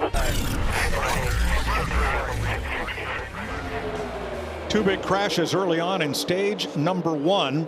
The first taking Brad Keselowski and Ryan Blaney out of the race at lap 44. At lap 52, Denny Hamlin got into Christopher Bell, and Chris Buescher got tied up and into the inside wall. Bell and Buescher out of race. Also, B.J. McLeod has gone to the garage. The other 34 cars are all on the lead lap, and they're separated first to last by only 2 seconds. Well, and they're very mixed up from manufacturer standpoint. We've seen that since the drop of the green flag here in stage 2, and that happens, like we said earlier. You have to work with cars that you don't really want to work with, and sometimes that puts different manufacturers together. And right now you see that on the outside lane. Ross Chastain has been up there the whole time, but we've got 3 Chevrolets at the front of those lanes. I like where you're going with that, and in my opinion, that's what caused one of our cautions, right? The wreck coming on the pit road with those guys. I think you had a guy that was in a different manufacturer that wasn't on the same page, didn't have that message delivered, stacked them up and caused a wreck. So one of these 3 Chevrolets is Alex Bowman right in the middle lane for Hendrick Motorsports. Alex stopped by the Ally Activation here at Talladega to check out the Open Road Sweepstakes prizes for a chance to win a VIP track experience, including a new truck and camper. Enter the Ally Racing Open Road Sweepstakes powered by HendrickCars.com. Scan the QR code on the screen or go to ally.com/sweepstakes/NASCAR. And this is what Kevin and I were talking about on the podcast. For sponsors, activate. Make race fans your customers, and then help the sport by trying to make your customers into race fans. Well, Ally does a great job, and you know, I did a Busch Beer report this morning, or I did a Busch Beer appearance this morning, not a report. So there's just a lot of great sponsors that activate well in this sport, and Ally is one of them. And that Wendy's, I love their activation. They've been in the infield to Daytona, Talladega. We went up there to headquarters with Suarez. That's a fun activation they've done a lot of good with, and I think they've gained a lot of traction with the sport of NASCAR as well. Yep, good to see it. Here's Regan.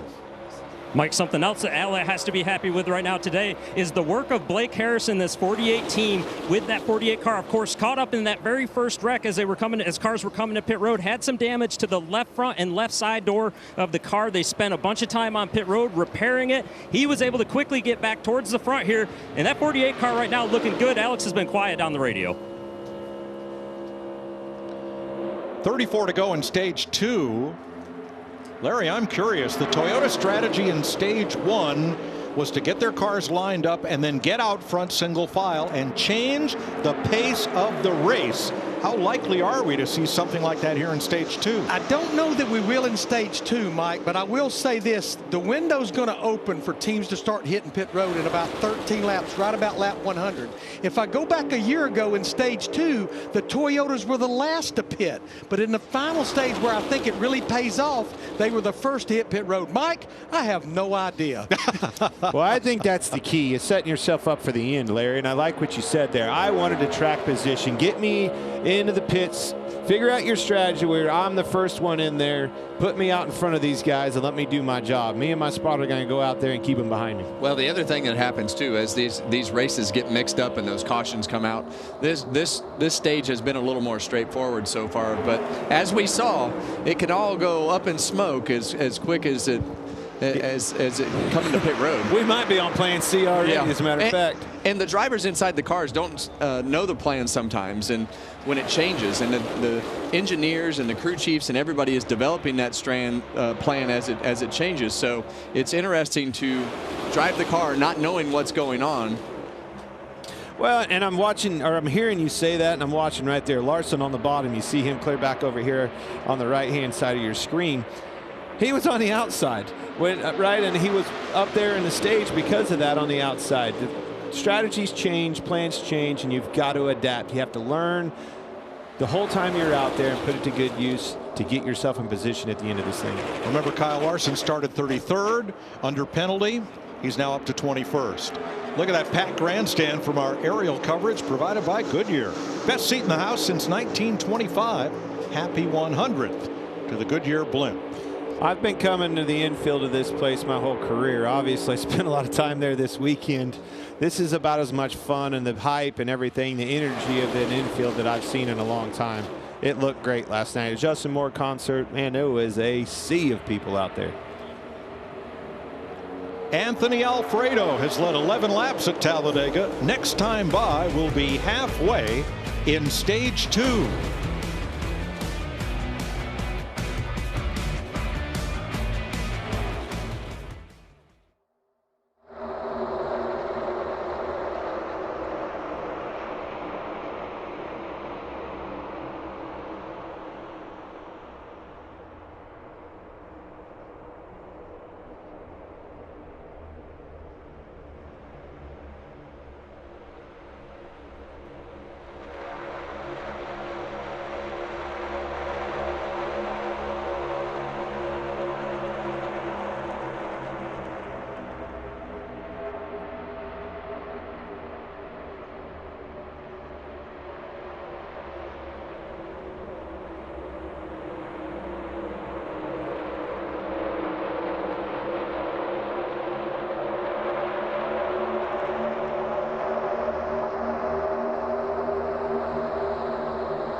NASCAR on Fox is sponsored by Ally, the bank that's your ally. 95 laps to go, 27 to go in stage 2. Anthony Alfredo leading Ross Chastain, Noah Gragson, Joey Logano, Josh Berry. And Stat Central just hands me this. Whoa, hold on. Yeah, I'll hold it for a second. But this is the most laps that a number 62 car has led in a NASCAR Cup race since Old Dominion Raceway 1958. Frankie Schneider. I told you modified champ. That's that absorption level that he's got on us, Kevin. No, that's Russell, our stat man, and that big room full of servers he's got back in Charlotte. That's what it takes to outduel you. A room full of servers. Chastain just led this lap. That is the 38th lead change of the race, and we're not to halfway yet. He's doing a good job keeping just halfway right here. Doing a good job keeping those cars behind him. Josh Berry's pushing on that back bumper and had him dancing back and forth. Did a good job keeping it underneath of him. You know he's aggressive with blocks and everything else. Spotter Brendan McReynolds. That's a good duel between those two. So before hitting the track for 500 miles today, Clint and the Trackhouse drivers made a special pit stop at the Wendy's Test Kitchen to check out a fresh way to Frosty. Ross, Daniel, and Shane took their skills for a Frosty Swirls test drive. Did you have some fun making nurdles, Clint? Oh my gosh, they were so good. A Frosty, are you kidding me? And that test kitchen was awesome.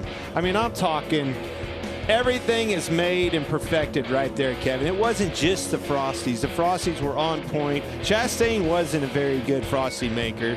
We didn't listen very good. We had a head chef that literally perfects the Frosty. She told us how to do it.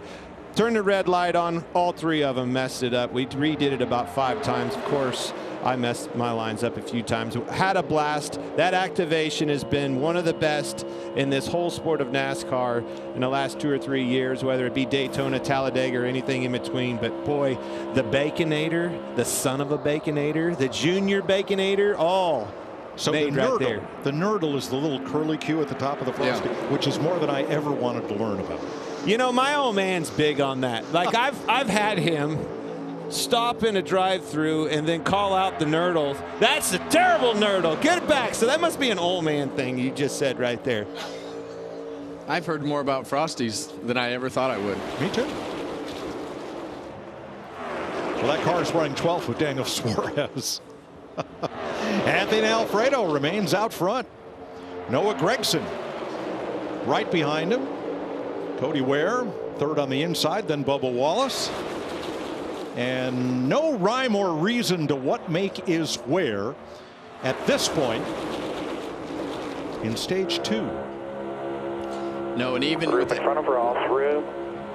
Even with everything that's going on right now, you see Joey Logano all over the back bumper of Ross Chastain, because what you'll have is you see that bottom lane surge, and then you have to kind of abort your strategy, get the track position back, and then you start saving fuel. So you want to be the first car in the line, and you want to be as far forward as possible in the track position game.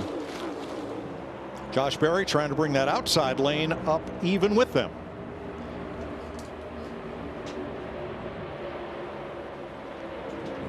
You got to have a good pusher, and you see Joey Logano right there in second on the outside row. He's got a car that pushes really well, and those Fords are very well known for having that flatter front bumper and being better pushers than the other two makes. 19 different leaders, 39 lead changes, and 91 laps to go at Talladega.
three Fords in the middle lane lead at Talladega. Kyle Busch made an unscheduled pit stop for a right front tire, and Anthony Alfredo finally ran through his fuel. He did not stop on the prior caution and just came in under green for gas. Regan. Mike, just to update the 8 car of Kyle Busch. It was actually the left front tire completely down to the cords on the car. Of course, he was involved in an accident earlier on in the race. The team has done a fantastic job of repairing that car. They spent a lot of time on pit road, but this is another unfortunate break for him. Now, he was able to stay on the lead lap. We'll see how things cycle through when pit stops begin. How soon, Larry? Mike, I would say we're probably within anywhere 3, 4, 5 laps. Okay. Everyone was last in between laps 63 and 65 at the end of stage 1. I think there's some that are obviously have found the bottom of the racetrack. Joey, Priest right there working together, 2 Fords, but some of them are not showing their hand like they're going to come anytime soon. Chevrolet's being, I guess, who I'm talking about there, Kev. Well, we saw last time not showing your hand and nobody knowing what's going on. It got 2 cars confused with the 8 car and the 6 car. 6 was trying to stay on the racetrack and brake as late as possible, and the 8 got in the back of him because he wasn't coming to pit road at all. So his plan was to keep going another lap, and that caused an accident. So these secrets and everything that is happening are important, but we saw in this last cycle it caused a problem. Well, that inside lane has 3 Fords leading a couple of Chevrolets, then a couple of Toyotas. So things are not yet formed up for an orderly drive to pit road by any of the manufacturers. Yeah, I think they're all trying to get to the bottom, though. I saw Chastain move down. I saw Barry try to and miss the hole. I bet you they're coming the next time, from what I see. And right now they're having to go around Kyle Busch, who's all by himself down there on the bottom after making that unscheduled pit stop for that left front tire that didn't have any more rubber left on it. Most of them on my fuel predictor has somewhere anywhere from 3 to 5 laps left in the tank. Careful here as they all migrate around that lap traffic at Kyle Busch. Look at the chaos that it's created trying to get to that position. How many times have we seen that happen, Clint? You have a lap car or 2 lap cars, and that field has to figure out how to go around that car, and that's what can cause a problem when those cars move around. Well, you sure don't want everybody to come in on the same lap. That would be chaos on pit road. No takers this time. Well, Mike, that's a good point. I'm glad that you said that. And, you know, the performance within a green flag pit stop is exactly that. What group is going to help me come in? And by the way, what size of group is going to help me come in, get my task, the fuel done, do my job of, you know, making sure that I manage the brakes coming on, get into the box without sliding the tires, get out with fuel only, and get going in a line so I can create the momentum better than the next line. So one thing I see here are the Penske cars at the top of the racetrack. Now, in the incident that happened at lap 44 back in stage 1, the RFK Fords were pitting, but the Penske cars were not. They were intending to run longer, and it looks like they may be doing the same thing here. Well, a lot of times what will happen is the manufacturer, especially Ford, having sat in these meetings before, they will split those groups up because ultimately you want 7 or 8 cars to come out of the pits and be in a single file line. That's really the fastest way to go because it doesn't have that big accordion effect by having too many cars in a line. So a lot of times the manufacturers will split their cars up in that strategy to try to create multiple fast lines. That's Anthony Alfredo just in front of the pack, about to go a lap down. That will not be good news for Kyle Busch because it'll take Busch out of the free pass position. He's also 1 lap down now. What I'm seeing right now, the Fords, the majority of them have the least amount of fuel left right now. Now they're all going back around Alfredo at a bad time. I think they're definitely going to have to go another lap now. They caught him at the worst time to try to get your line to pit road. Yeah, and on the radio you'll hear, if you're in the second lane and you're getting close to your fuel window, you'll hear that spotter start telling you, all right, lap 1, what lap are we on here, Mike? 107. And you have on your dash, you'll have a sticker that says 109 or whatever that lap is, and you know, look at your dash. The spotter will tell them, look at your dash, remember the plan. And that's reminding you to look at those numbers, and a lot of times they'll just say lap 107, and that's your cue to come to pit road. Well, Carson Hocevar had the lead there for about half a straightaway. And the Ford's powered by on the inside, led by Joey Logano. There's Hocevar's Chevrolet outside Ryan Preece. And only one taker out of that entire pack. Austin Dillon by himself. Well, his teammate Kyle Busch stopped earlier. No other Chevrolets pitting with him. Don't run me out, Larry. I guarantee that's why he pitted. He was running out of fuel.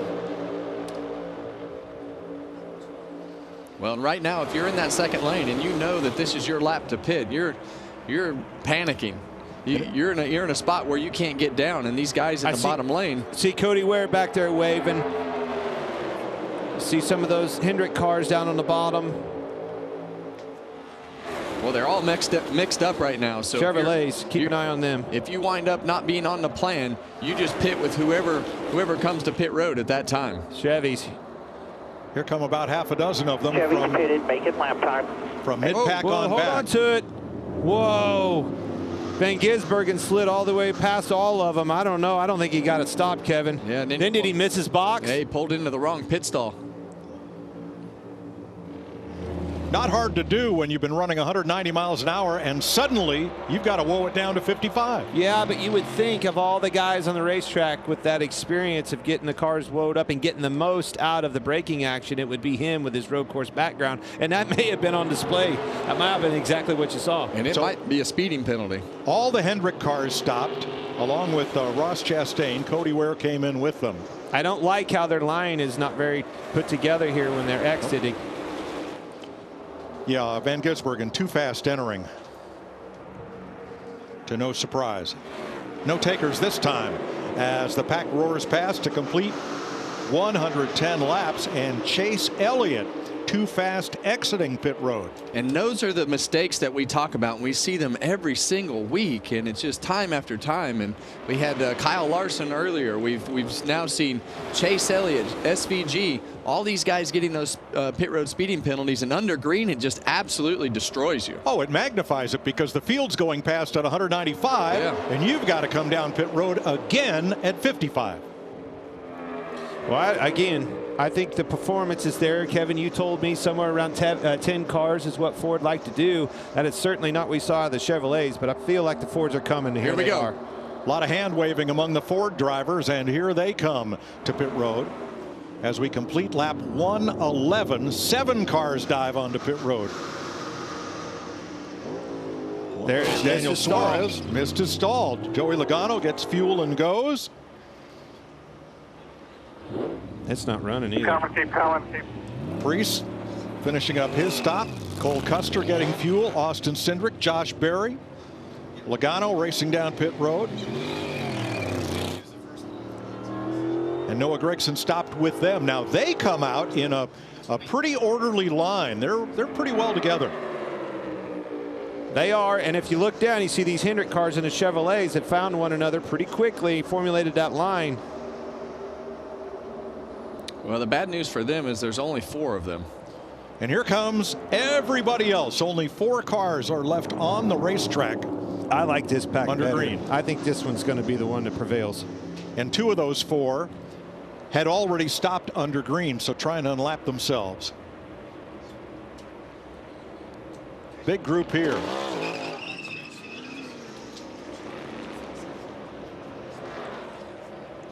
Another mistake there, Mike. 99 too fast entering. So here, about 16 cars. Oh, they're wrecking. Leave They're pit wrecking road off together. Pit road. They're wrecking off pit road. Nemechek's around right there. No caution yet. He fires it up. Yellow, get rolling. We blend off at 2. He's rolling. We stay green. All good here. All good here. And we'll find out what happened, but we saw this in qualifying, Clint. Right there on those yellow lines, there's water. He got in the water, Kevin. That's exactly what happened, and it's been there all weekend long. Those are weepers from rainstorms during the week. We saw Blaney get into that water and cost him some speed in qualifying yesterday. So Denny Hamlin and Michael McDowell are among the last to pit.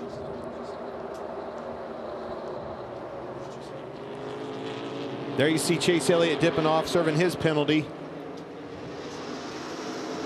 Now, a little worried there about Hamlin and McDowell, Kevin, because they come out, only two of them. They're not close together. Down in turn one, that whole pack is just going to inhale and overhaul them. Yeah, and a lot of times what happens there, when you wait until the last cycle of pit stops under a green flag, those groups start to slow down, and you have to move around, and the groups get broke up, and you wind up losing more time than you would have if you'd have come in at the beginning. So they're definitely in a place that they don't have a lot of momentum going into turn 3. Two inside. They're stacking. You're going to have help from the 35 here. Carson Hocevar is the race leader. Bubba Wallace, Tyler Reddick, Joey Logano. Todd Gilliland as we close in on 6 to go in stage 2. Another late block by that about stacked him up again. You saw Bubba Wallace pull up in front of Logano. Yeah, and we've seen that happen out of that 23 car. That's the third time.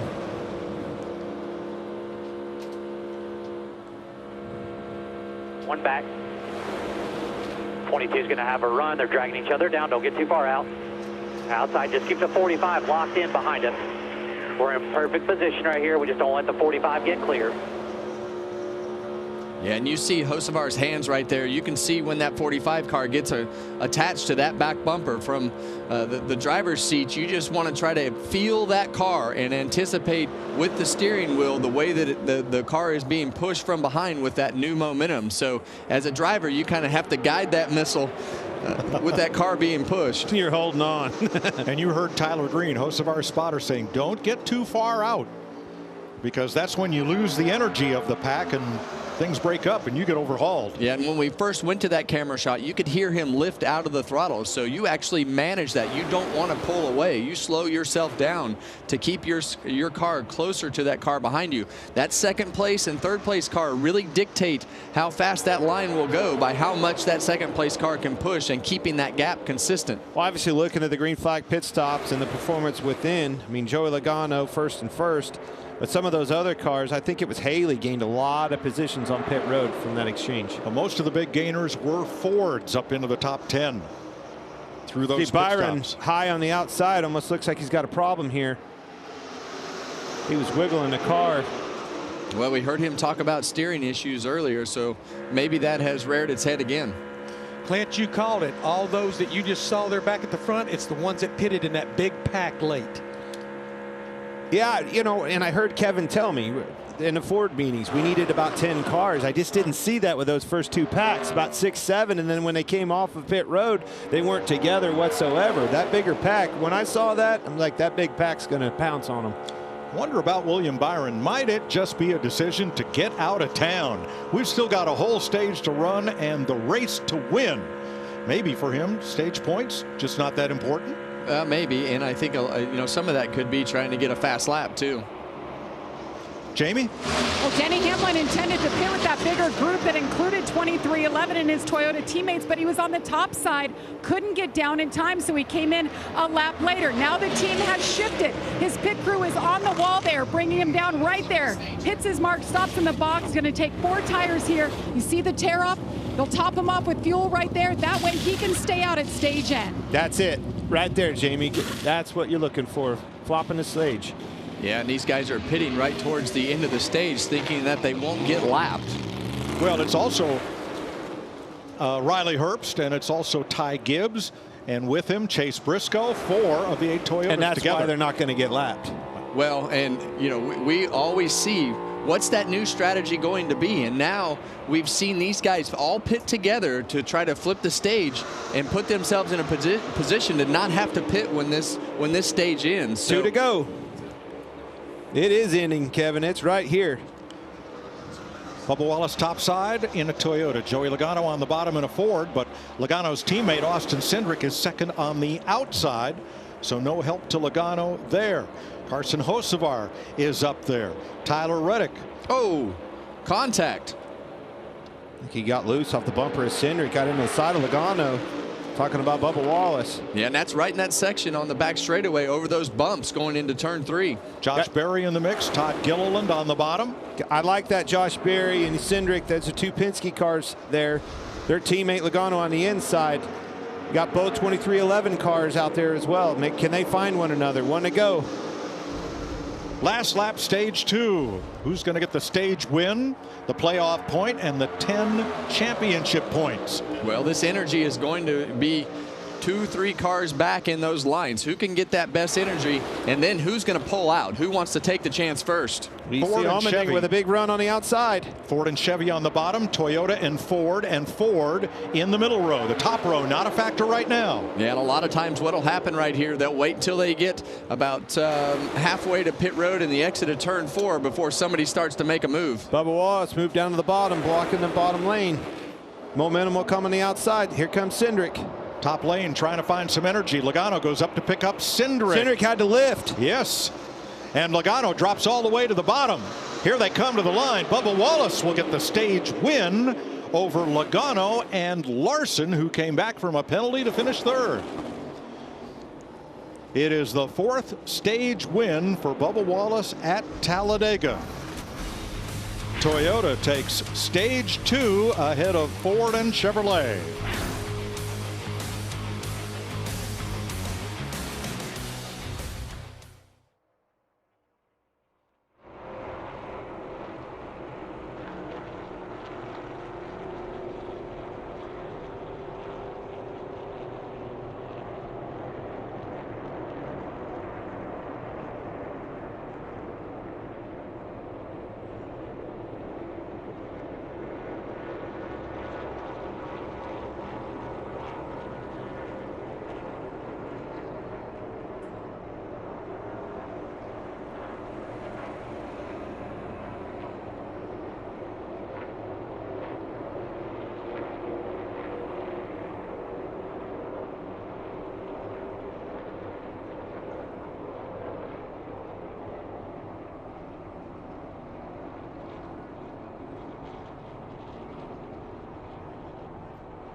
All right, folks, the Indy 500 is just a month away, so we're going to do a little Indy 500 trivia. Joseph Newgarden has won the last 2 Indy 500s. He's looking to become the first ever driver to win 3 straight. 2 drivers in history have won back-to-back Indy 500s and had a chance at the triple. Who were they? Mario Andretti. Won it once. Rick Mears? Won it 4 times, not consecutively. Oh, consecutive. But good guesses. Hey. Anytime, Mario Andretti, I was like, it got to be one here. If it's not, it's got to be A.J. Foyt, right? A.J. Foyt, how did we leave that on the table? Al Unser, 2 in a row. And Helio Castroneves were the other repeat Indy winners in consecutive years. Look at the difference in the time frames of that. Al Unser, those guys, he doesn't have the weight program and the nutritionists and all this stuff that the other 2 had. They didn't offer that back in the day. I think he looks pretty cool. I like him side chops. Al Unser. All right, not everybody's happy the way that stage ended. Here is car number 22. Way to go, Austin. Way to go, you dumb. Way to go. What a stupid He just gave it to him. Gave a Toyota stage win. Nice job. Way to go. That's dumb. Well, he's mad because he really thought that Austin Cindric would push him to the start-finish line to the stage win. And typically we see those Penske cars do that. They usually work pretty well together, but he didn't have the run. He had too big a run. Yeah. You remember I called it. I said he had to lift out of the gas and hit the brakes and almost wrecked him. He tried to stay with him, and it cost Cindric. In my opinion, Cindric should have went by him because he had a lot of momentum and probably wanted himself. He stayed in line behind that teammate. Joey will go back and watch that again and have a different opinion of that. I know he's upset, but that's why he's a competitor and a 3-time champion.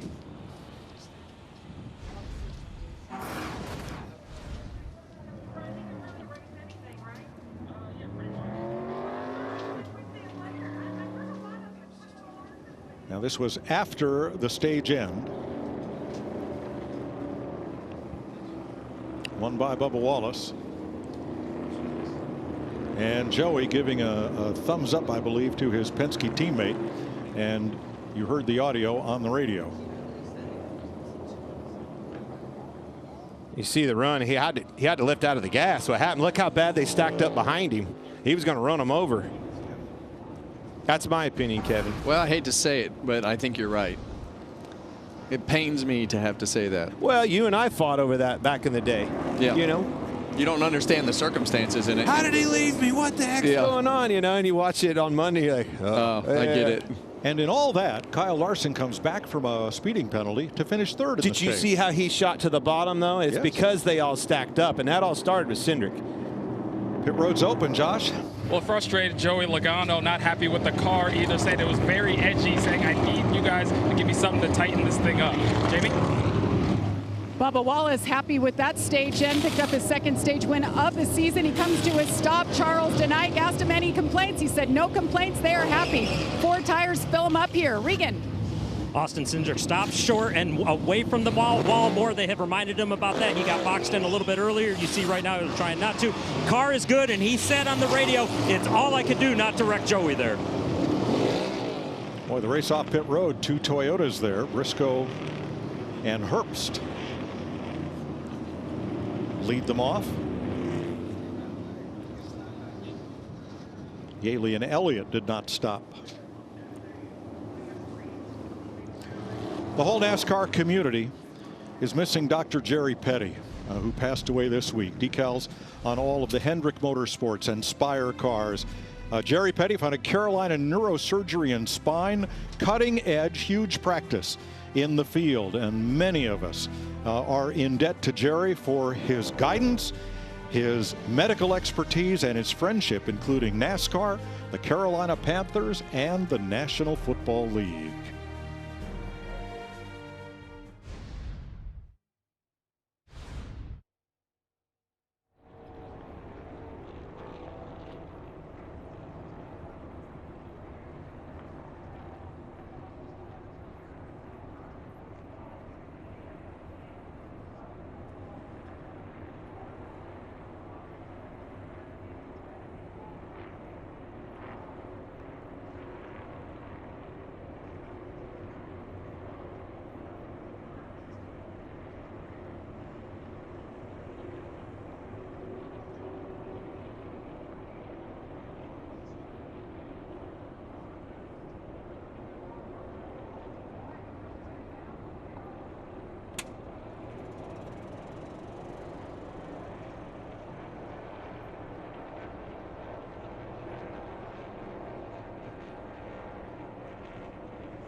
After stage 2, we had 15 lead changes, 20 different leaders. Last year, we had the most lead changes in this race of any race in NASCAR with Jamie McMurray, Chris Myers. Let's recap some highlights. We have not had the big one yet, but we have had some crashes, Jamie, that have taken out some big names, and we've had some pretty good racing to start. Oh, Chris, it started off right here. You see 4 wide all the way around this racetrack. A little bit of strategy playing into this, but it takes a lot of discipline not to get into each other when you're 4 wide like that. Yeah, this is Busch and Keselowski coming into pit road, and you heard Brad Keselowski say, hey, we were just the ham that got stuck in the sandwich. So Keselowski, who has won 6 times here, out of the race. Lap 52, we had 3 involved, including Hamlin, Christopher Bell, and actually Buescher has been involved in 2 wrecks already. And Kyle Larson, he's okay from this, walking away, but it was a tough crash, a hard hit. Kyle Larson won stage 1, and then he had a penalty, a pit road penalty right after that. And he was able to work his way back up to 3rd. And Bubba Wallace, whose first career win came here, was your stage 2 winner in his Toyota. So we're going to have about 60-plus laps to go. You think we're going to have a different style, a different energy of racing over these last 60? Well, there's no doubt the intensity is going to pick up. And this is one of those races, it's really hard to say who has the best car because of the type of racing this is.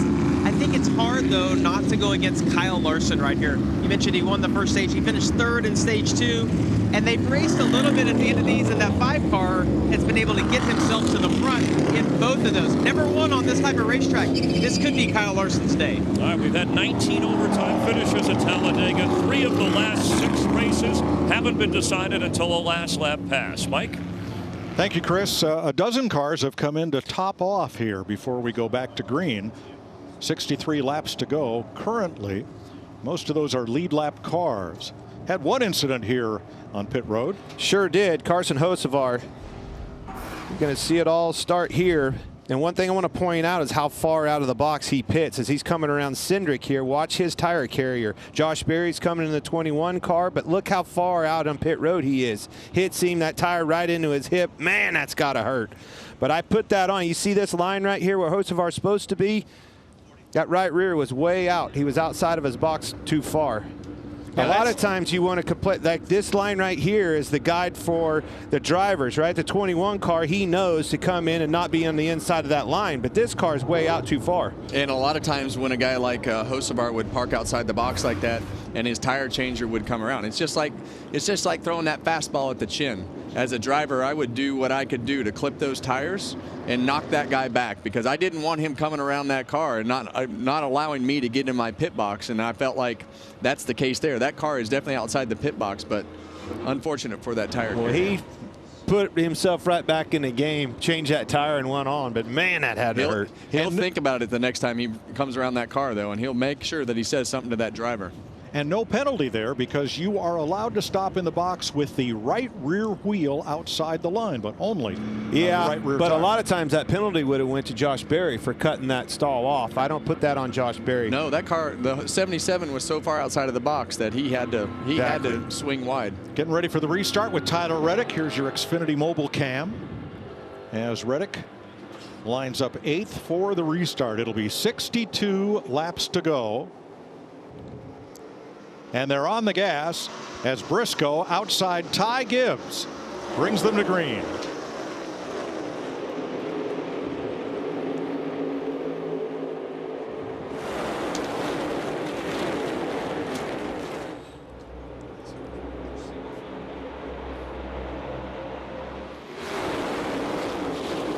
Well, we see those Toyotas up in the front right now. They pulled a great strategy at the end of that stage to put themselves in a position to take this track position. And you see Chase Briscoe come down in front of Ty Gibbs right there.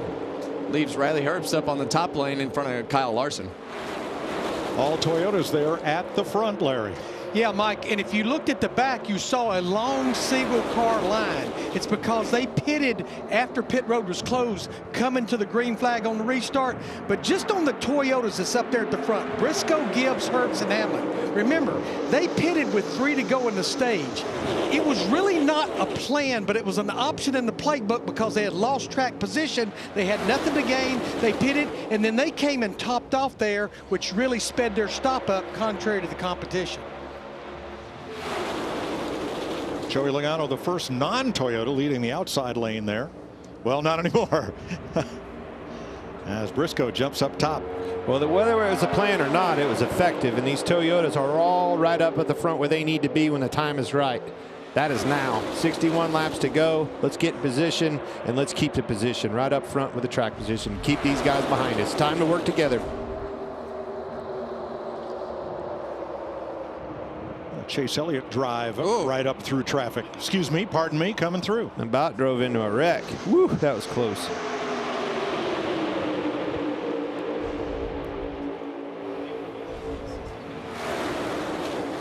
All right, Regan is down in Carson Hocevar's pit. Mike, we caught up with Jarius Moorhead, who's a team member that you saw that just got hit on pit road. A big hit. You guys are athletes. As part of all your training for instances like that to keep you safe if that happens? Oh, 100%. And then just us come from a football background, get used to it. You get used to it. We've seen everybody checking in on you. You are okay, right? Yes, I am. I'm good. All right, Jarius, we love watching you guys out there. Big hit, Mike, but he's okay. Oh, come on. He never got hit by a 3,200-pound linebacker. You sure? I bet it felt like it. Might have felt like it, yes. Depends on how fast they were running. Well, I'm glad he's okay. Here's another look at it as Josh Berry tried to come into his pit. Yow. But as you said, he continued the stop. He played at North Carolina State. Well, those guys are all studs. I mean, the game that has been created on pit road with the athletes and the guys that are carrying and changing those tires is unbelievable in today's NASCAR world. You brought up game, and the game has changed. I like that we keep going back to this Toyota thing, and they have put themselves in position. 3 of them stacked up on the inside. Still 32 cars on the lead lap, running within 1.6 seconds of race leader Chase Briscoe with 59 to go.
NASCAR on Fox is sponsored by Wendy's.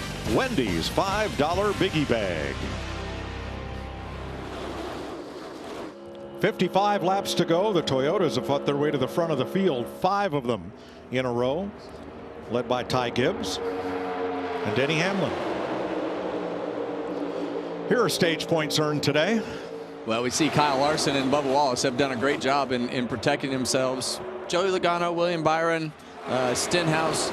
Any points are good points on the Speedway. What do you mean protecting yourself? Well, Kyle Larson and Bubba Wallace especially, if they get into a wreck in this last stage here and don't finish the race where they're running right now, they've scored enough points today to help leapfrog themselves up into the total amount of points scored. So. Yeah, for sure. You don't get them stage points, you better get a good finish at the end. If you don't, you've dug yourself a big hole.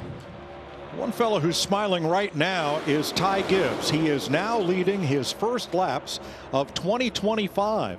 And in the last 3 races, he has moved from 34th, the basement, up to the ground floor, 20th in the standings. Look at the last 3 races compared to the first 6. Yeah, I think great turnaround. The last 3, I think, if my memory serves me correctly, I think it was 9th, 13th, and 3rd.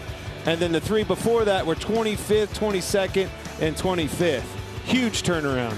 It has been a huge turnaround, and you know, last couple of years we've put Ty Gibbs on that radar of being in position to win races. We expected him to win.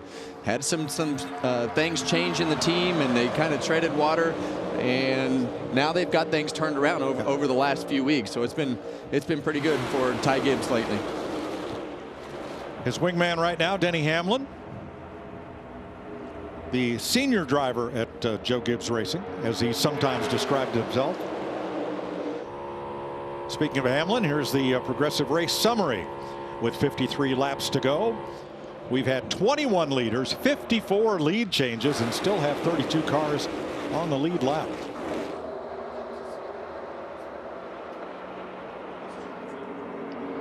Toyota's in the front 5, Ford's in the next 5, Chevy's the next 2. Yikes! Anthony Alfredo. That was a wreck that just didn't happen, Kevin. Yeah, I'm not sure exactly what he was doing there, right there, but definitely about caused a wreck. That's for sure. You know, if you're Joe Gibbs and you're watching your cars right here, running at the front, right where they need to be, the drafting tracks since the Gen 7 era haven't been the best to them. Bell winning in Atlanta, what we consider now a drafting track, was basically their only one. So they could pull off the win here. It's a huge step in the right direction, back to the dominance that they had at one time with that old car. Well, 52 laps to go here in the final stage. Instead of showing you a car commercial, we're going to stay right here for commercial-free racing from Talladega, thanks to Toyota All Out. Ty Gibbs has led now 8 laps. He's been out front for the last 8 in a row. Right behind him, Denny Hamlin, who led once for 7 laps. Josh?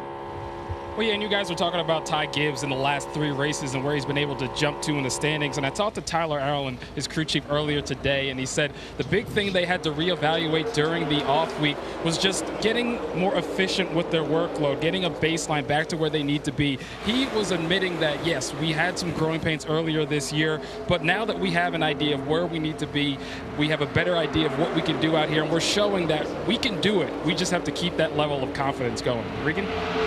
Well, Chase, the 19 car of Chase Briscoe running in the 6th position right now. Something to keep an eye on as we near the final pit stops of this race. Crew Chief James Small told me earlier today it was going to be very important for Chase, who's not been in this 19 car for only 9 races now, to understand how to get on pit road, how the braking system is going to work when they get down to pit road, but also how to get in and out of the pit box. He stalled earlier today. He will not be able to do that and maintain his track position here on this final stop. Keep an eye out for that. Well, that's a difficult scenario at these speedway races. You have to rev the engine up enough to get those tires spinning.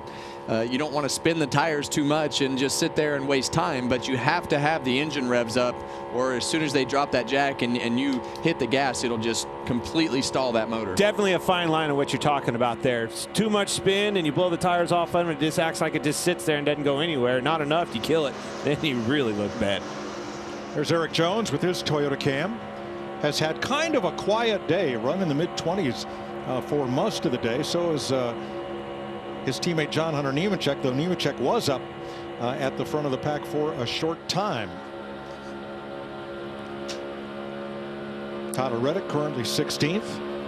A really nice day for Riley Herbst up in third spot.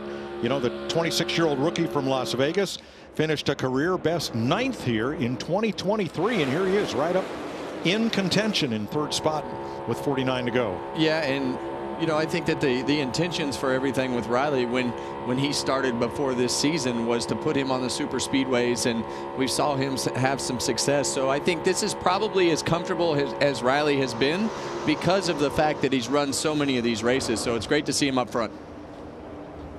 Larry Mack?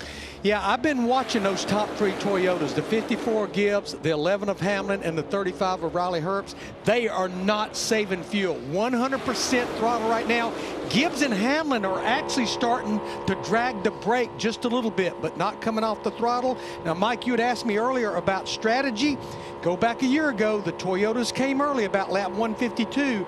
The window is close to being open right now to make it to the end. All right, we'll see how that strategy plays out, and thanks to Toyota for providing us with more green flag action here from Talladega with Toyota all out.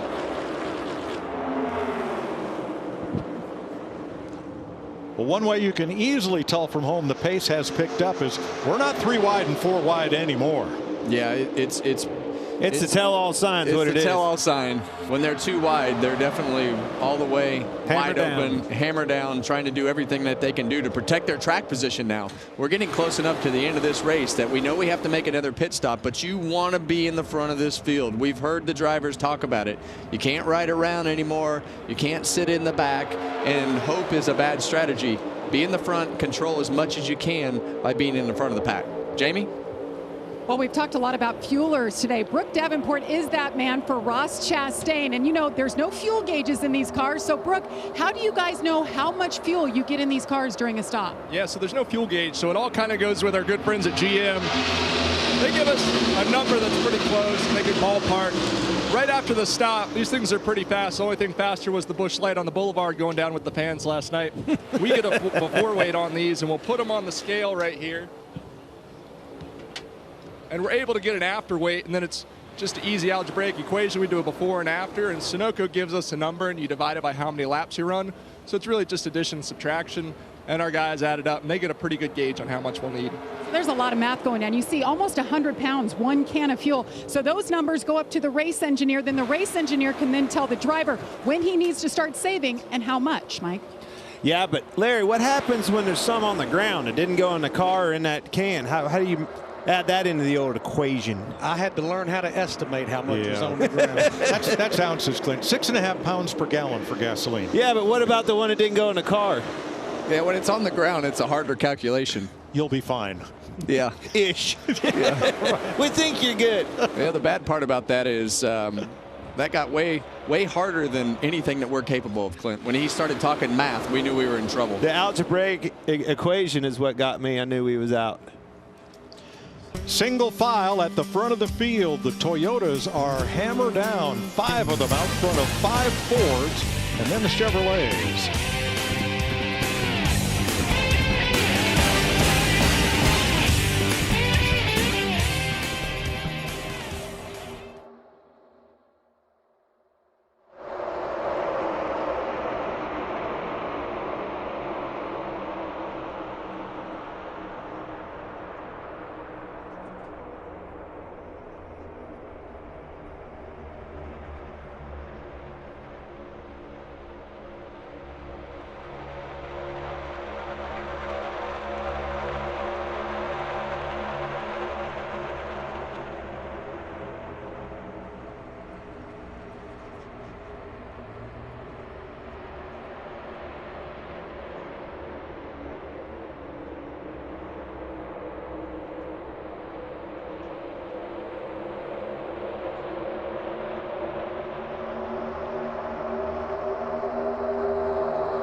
huge sun-drenched crowd at Talladega. They've seen 147 laps, 41 to go. 5 Toyotas leading now, 3 Fords, and then a mixed bag of Chevys, Toyotas, and Fords from there on back. Check out this 8 car. I'm pretty impressed. I look down, trying to look down, take care of some business. Biggest mover, Kyle Busch in the 8 car, up 23 positions. That car was a lap down, right front damaged, the left front's been corded. They've been all over the place, and they're not out of this thing yet. In contention. Well, let me tell you what else is about ready to go down, and that's pit stops. And what we've seen today are a lot of mistakes. We've seen a lot of things go right, but like we were talking during the break, Clint, when you have enough cars and you can time this right, that's gonna mean a lot, because of the last pit stop is obviously the money stop. But we haven't seen too many of them get it right. We've seen 4 cars come out because 2 cars had penalties or had trouble on pit road. So who's not gonna make mistakes? That's really what this is gonna come down to. I wholeheartedly agree. I think it's a number of cars, and I think it's minimizing mistakes amongst the cars. You're riding with Eric Jones, the Toyota Cam, looking at our pole sitter, Zane Smith, who lost radio contact with his team for about 5 or 6 laps. Neither channel of his radio allowed him to communicate, but they have that resolved now. Yeah, and sometimes when you're drinking water or something, you might unplug your radio wires or something along the lines of that happening. And when you don't hear anybody for a few laps, your cue as a driver is, okay, maybe I have a problem here. Check my connection for my earphones, check my radio connector, make sure all that stuff is plugged in. So as a driver, mentally, you have to have that checklist. Little bump there in the back straightaway with 39 laps to go. As look at it. Give you a NASCAR on Fox Sunday. Crank it up.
You heard Logano and company talking about get with a 38 and a 5. Let's go. Ready to make a run, and that's exactly what they're doing, starting to creep forward. Big runs out of the Zane Smith to the bumper of the 22. And you see it from our aerial coverage provided by Goodyear, celebrating 100 years of the American icon, the Goodyear blimp. There's the whole pack at Talladega. 32 lead lap cars, 31 of them within 2 seconds of the leader. And Larry Mack, 1 pit stop, the money stop to go. When? Well, the window is open to make it to the end, and I think we're right there now where if you wanted to do some odd strategy like the Toyotas did a year ago, you could come. But now we truly can go to about lap 172, 173.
32 laps to go in Talladega, but Friday night, we're under the lights in prime time as the Arlington Renegades take on the St. Louis Battlehawks.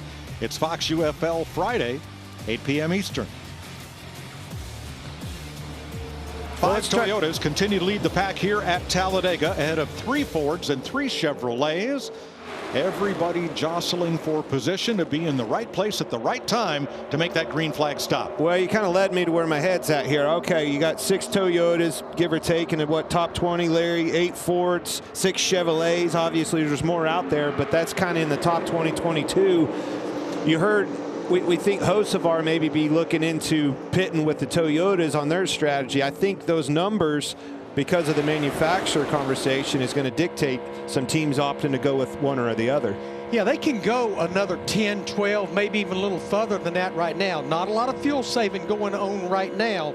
The chitter chatter on the radio is teams in the garage area and pit road thinks Toyotas will come first, Fords will be the last group to come. All right, Kevin, let's go further on this Hocevar situation. He's 1.7 seconds back of the lead Toyotas. If he pits with them, how is he going to leave with them and maintain a draft? He's so far back. Yeah, that's going to be a tall order to make that happen. But as I looked down at his pit stalls and we saw the trouble with this tire carrier earlier, you definitely don't want to pit with the Fords. You've got one in front of you and one behind you, so that strategy's out the window.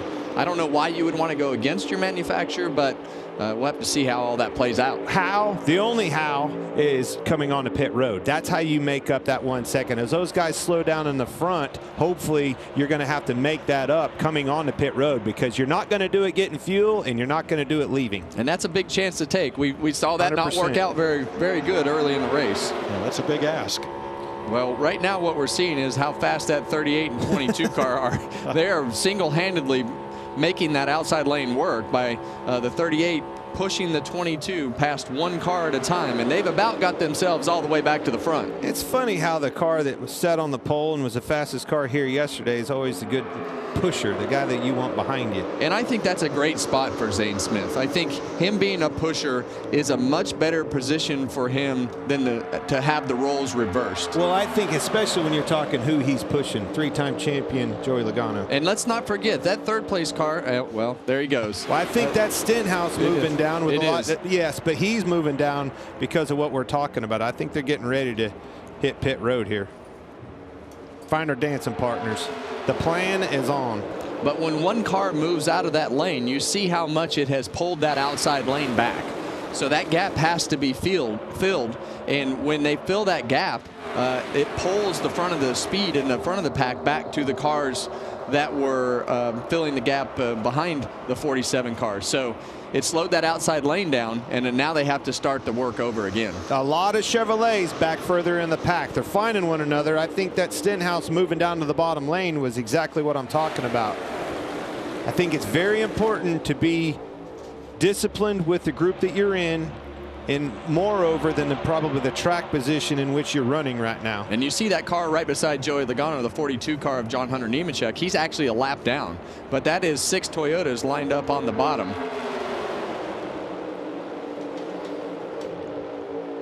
They're in turn 3. Fox around the turn. NHRA 4-wide coverage from Charlotte tonight, 7 p.m. Eastern time on FS1.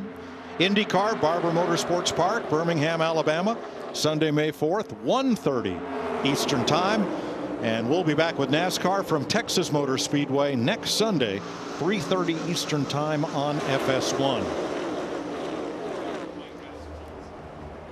Every lap that goes by, guys, the intensity level just keeps notching up because the pressure of having to make this pit stop, get on and off of pit road, and then the intensity that comes with the end of this race is undescribable. I don't even know how you can describe the intensity of the last 20 so laps of these types of races. Look at the push. Logano, Smith, look at the speed differential as they charge to the front on the outside. As much as 7 miles an hour different than the Toyotas that have been leading this race. Ty Gibbs has been out in front for 32 laps. Joey Logano's about to lead his 22nd lap of this race. Larry, 27 laps to go. What do the trends look like this week? I've looked at the 6 races at Talladega over the last 3 years with this Gen 7 car. Average of the last caution, lap 169, 19 to go. 3 times in the final 5 laps. But let me remind you, Talladega, an all-time 19 overtime finishes here, second only to Daytona. All right, Larry, so when you pack that car with fuel on this final stop, how many overtimes are you planning for with this fuel load? You're planning on as short a pit stop as you can. I'm going to worry about overtimes later. When we get there. What did Richard Boswell say? I need me 4 seconds of fuel. Okay. Well, and right now I want to give a shout out to Cole Custer. He's the car that's right behind Zane Smith in that outside lane. I still feel like what we talked about at the beginning of the race is true. I feel like the Fords are faster, they can push better, and they push themselves all the way back to the front. Now, Zane Smith and the 22 car of Joey Logano are not connected, so that definitely takes a little bit of that speed away. But I feel like, and we saw it in qualifying, Zane Smith has the fastest car, Clint. Certainly does. Now, we're hearing the Toyotas are coming this time. From second on back on the inside, a wave from Riley Herbst to the cars behind him. They're broken up a little bit, but most all of those Toyotas are down on the inside lane, ready to head to pit road, and here they come, and boy, they got a lot of company. Wow, Herbst coming around the outside of Denny Hamlin, almost turned it around. Josh? Well, 32 laps led for Ty Gibbs, put himself in position for his first career win, just needs to execute right here.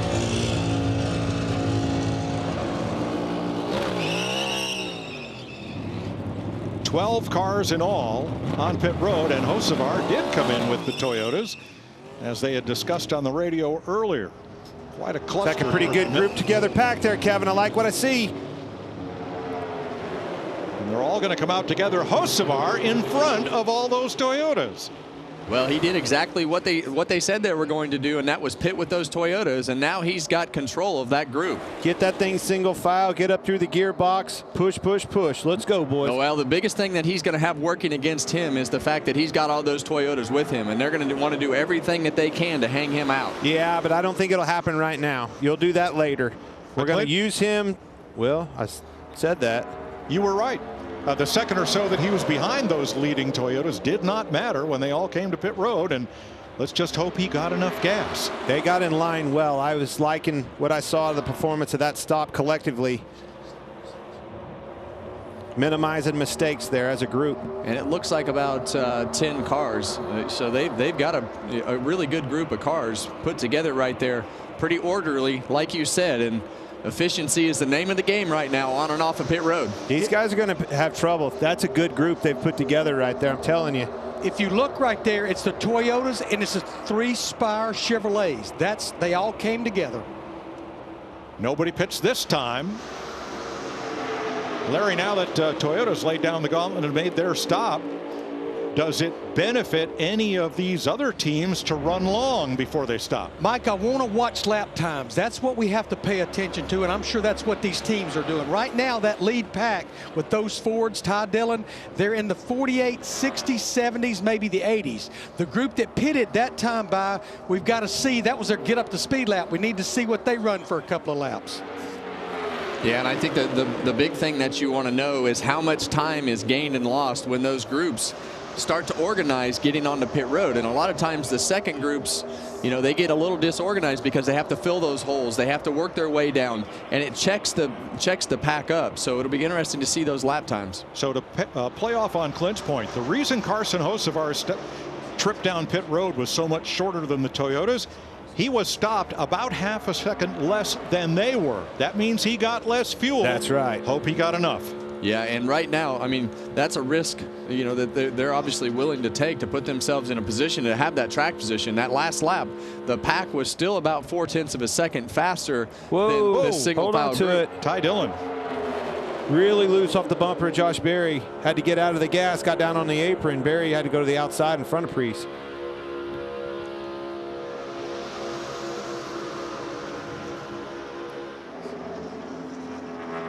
"31 cars on the lead lap. The top 20 have yet to make their stop." Here's another look at this. Yeah, and you see Josh Berry, much like what happened earlier with Austin Cindric, probably had too much momentum, and with the shape in that back bumper, just gets that car too loose when you have too big of a head of steam. I don't think he was very square on him. Hit him in the right rear corner. How's their performance doing out of this single file line of the Toyotas and the rest of the pack, Larry? Now that everybody's up to speed, the lead pack and then those Toyotas Inspire that's lined up, they're running exactly the same lap times. The biggest thing that you don't want to have happen if you're this single file group up here with these Toyotas Inspire, you don't want this big pack to start getting sniffs of air off of these cars that they're catching, which is going to happen. Luckily, it's only the 62 car there in front of the big pack, but they're going to start to swallow up a few of these single cars, and that's going to give them a little sniff of draft. Just don't lose focus on the fact that that big pack still has to pit too and do a good as job as those Toyotas. And now it becomes a question of, you don't want too many cars to pit together, and you don't want too few. How many did you tell me that needed to be a perfect line? It needs to be 7 or 8 cars, and right here you're seeing those 7 or 8 cars break away from the back 2 cars in this pack. You see that gap there, Clint. And sometimes if you get too far behind, you'll lose that group. So, you know, that 7 to 10 is a pretty good number as we see the tail end of those cars catch back up. But the reason they drop back is that accordion effect. And when you get too many cars, that accordion effect breaks that group up, and you've got the cars pushing forward and falling backwards, and it creates a timing problem that slows them down. Well, that's exactly what happened to Haley. He lost that draft. He actually pitted with them, lost it, and he's about to get swallowed up by the big pack. Larry, we've got 19 laps to go for the 20 cars that have not been to pit road. How long before they absolutely have to pit? Yeah, that's what I'm looking at right now, Mike, is the fuel predictor and throttle. I'm going to say they're going to have to come in the next 5 laps. That would leave them 13 to go. Well, that big pack, you see how broke up it is now, Clint. They've started to get into those lap cars. They've started to have people start to file to the bottom. Here they come because of that. They lost a bunch of time, and the cars that have stayed out are going to lose more time. Fords. 10 cars come to pit road, Josh. Over Joey Logano, that car getting tighter towards the end of this run. Looking for his first win here since 2018, Jamie. The lone RFK car still standing. Jack Roush was on the box watching his driver. He's led 2 laps today, spent a lot of time in the top 10. He makes his way into his box. Regan. Zane Smith all the way in pit stall number 1, hits the box nicely. The gas man, Christopher Webb, does a nice job of getting to the car. They're going to try and win the race off right here. Yeah, and the thing that these guys have going for them that's going to save them time is they're probably going to put in less fuel, correct, Larry? Definitely less fuel because they have a shorter distance to go. So that's all of the front row cars plus RFK, Kaulig, and a couple of others, 10 cars in all. Here comes almost the rest of the field to pit road. Josh Berry, the first car in. Keep in mind of your tracker up here. Those cars, those are the first cars in that lead in the group, right? That's what that is saying right there. You see Hocevar, the top right, Berry on the bottom on pit road. Priest and Logano on the bottom. Yeah, and you see all those cars fanned out in front of them trying to block that run. That is a really bold move by Ross Chastain, but it checked the whole pack up. I promise you, Denny Hamlin is not going to be happy about that. But when you have somebody like Ross Chastain that's willing to put his car in a position like that to check up that pack, it did exactly what it could do. Luckily, it didn't cause a crash.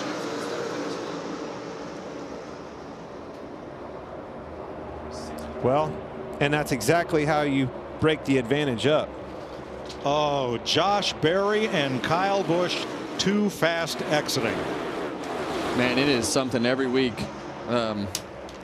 every single week on that 8. Cindric, Byron, Larson, Bowman, Elliott, the 4 Hendrick cars, nose to tail behind Austin Cindric. So Hendrick Motorsports, the big winner on this round of green flag pit stops. Well, I'm telling you, the saving grace was the bold move by Chastain pulling up and breaking that momentum up of those Toyotas.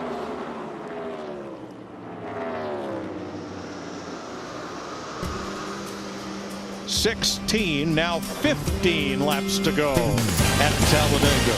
Who will win it today on the world's fastest speedway?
Coming to 11 to go at Talladega, Austin Cindric, who was 25th of all the cars before the pit stop cycle, led his group in and out to hold the lead until just now, with Hendrick Motorsports coming around the outside and William Byron. Yeah, and these groups all got put back together because of a really bold move.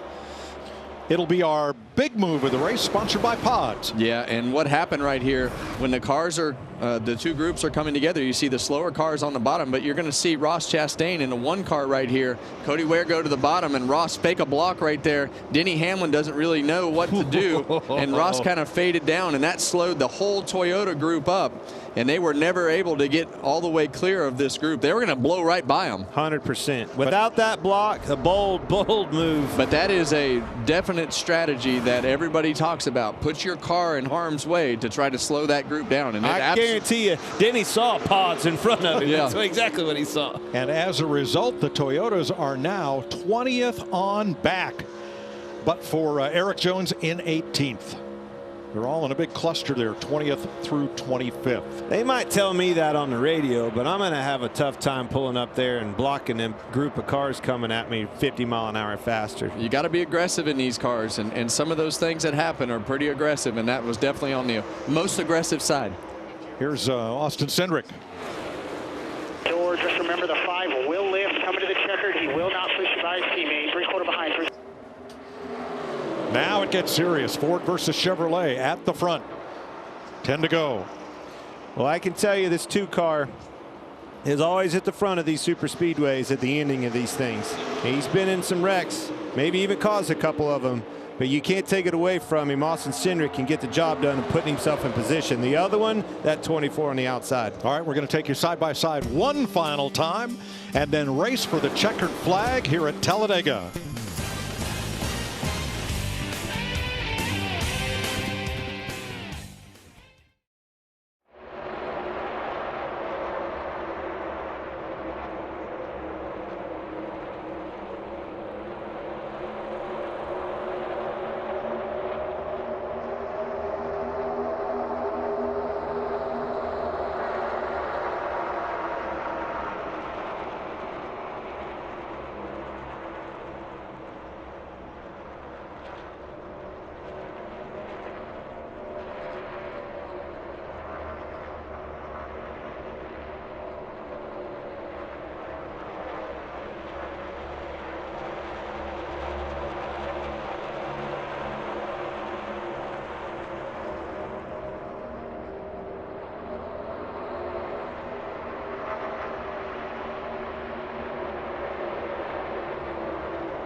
Coming to 5 laps to go at Talladega, and now Austin Cindric has help in the form of Ryan Preece alongside 2 Fords at the front, bunch of Hendrick Chevys right behind them, then Joey Logano in 5th, more Chevrolets, and then the Fords of Gregson Smith and the Chevy of Chase Elliott round out the top 10. After the luck, and we talk about this, heard about Brad Keselowski saying 50% luck and even finishing these things. After the luck that 60 car's had, Ryan Preece on super speedways, for him to get back up there and put himself in position again, you can't help but to root for him. He has been beaten battered on these racetracks.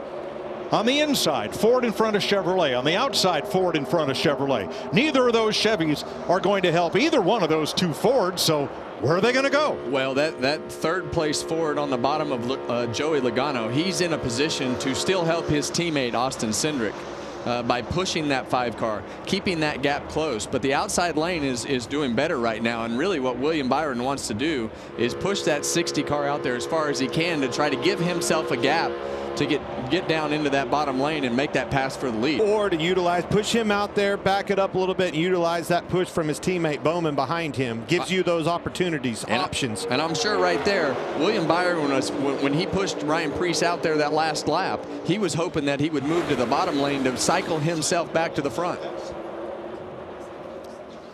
Josh? Well, far from a smooth race for William Byron. He had steering issues in stage 1 and 2. They went under the hood during the break in stage number 2 to address it. Got it much better, and here he is running second in that top line. And remember, 4 straight top 10s here at Talladega for William Byron, the longest after streak, but he wants that win, guys.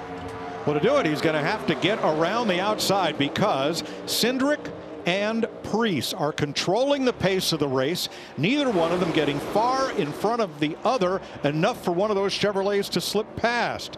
32 times a race at Talladega has been decided by a last lap pass. And this is why these people come in droves to Talladega. They're on their feet, guys. 3 to go, coming to 2 to go. It's time to make the moves. Who's going to make them, and when are they going to do it? And right now it becomes really hard when you're the leader. The things start to speed up right here because everybody starts pushing and shoving a little bit harder. Fords up front, Chevys in row 2, a Ford and a Chevy in each of rows 3, 4, and 5. 2 to go. We have seen these front 2 cars take each other out before. It's going to be blocks, it's going to be pushing, side drafting, all the things in between. And it's because of the energy, the help behind them. And by the time you get to the trial on the last lap, you have no friends. It's every man for himself. Well, and the big problem comes over these bumps going into turn 3 as these guys get super aggressive on this last lap. That's where a lot of the problems happen, when the cars start to bounce up and down and they're trying to push. All right, Cindric eases it so Preece can pull alongside. That keeps the Chevrolets at bay. They're still too wide. Watch but William for Byron. how long as they come to the trioval and face the white flag? Yeah, and you see Kyle Larson down there on the bottom of the racetrack doing everything that he can do to get a side draft off that 60 car Ryan Preece to pull him back. You want to go now. If that caution comes out, the race is over. Zane Smith spit out. Ty Dillon is out. Here comes Hocevar. And that'll affect the whole row up on the top. Off turn 2 for the final time. Still 2 Fords in front of 2 Chevys. In front of a Chevy and a Ford 2 rows back. There's the bump from Larson, trying to get that number 2 out of the way so he can make a move. Who's going to come to the outside? It's the gaps. The energy's going to come from the gaps. Watch him. See that 5 car slow down? He's trying to create a gap to get a run on him. And there's those lap cars up in the front. That should help that bottom lane get a little bit of draft coming to the finish line. Into the trial, the final time, jostling 3 wide behind the first 2 rows. Cindric, Preece at the line. Who? Cindric. I like Cindric, and it's because of them lap cars in front of him. He had the upper hand with the cars in front. That was perfect timing for him. Just a little bit of draft helped that bottom lane move forward. Here it is, the run to the line behind those lap cars, and it is Austin Cindric beating Ryan Preece by about 3 feet for his 3rd career victory in his 125th start. He's good at it. He puts himself in position at the end of these races, finally capitalized on it. Great job, Austin Cindric. Ryan Preece, another one. Yes, Cindric becomes the 18th driver to break a 30-plus race winless streak at Talladega. Well, they're due, and we talked about the Fords needing to be able to capitalize on today with fast cars, and he put himself in position to capitalize on it. Another last lap pass for the win at Talladega. Looking at Roger Penske and Walt Zarnicki, they were up here on the balcony cheering their driver on. And here's a look at it. Yeah, and you see these cars nose to tail down the back straightaway. But the thing that's going to happen, and we could start to see this develop as we get off of turn 4. They were still pretty much a dead heat as they exited turn 4. They caught those lap cars 2 seconds a lap of Kyle Busch and Josh Berry, and that just allowed that bottom lane to get that just a little bit of a sniff of a draft and pull them forward to get that advantage on Austin Cindric's car. See those lap cars? There they are. Yeah. Boy, he about run out of room. You hurry up, finish line. I love it. I love this place. Love everything about it. Austin Cindric, Menards, Team Penske, and Ford finally get a race on a drafting track to win for the first time this season. Well, they've had the fastest cars. They've had the best plan. They've had the best teamwork, but they've had the fastest cars. And today, finally capitalize on those fast cars. How did he get that track position, Larry? Of everybody that made their green flag stop, they had the quickest stop at 3.2 seconds. They won the battle off pit road with their group. A little bit of a gamble there, less fuel, baby. He led that group in and he led that group out, and that made all the difference. Well, it all matters. This is a team sport, and you're seeing that on display again. Third career victory in his 125th start. He won at Gateway last June on Fox.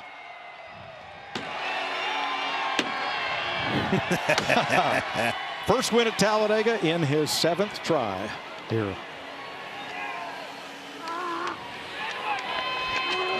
Grabs Regan Smith and goes.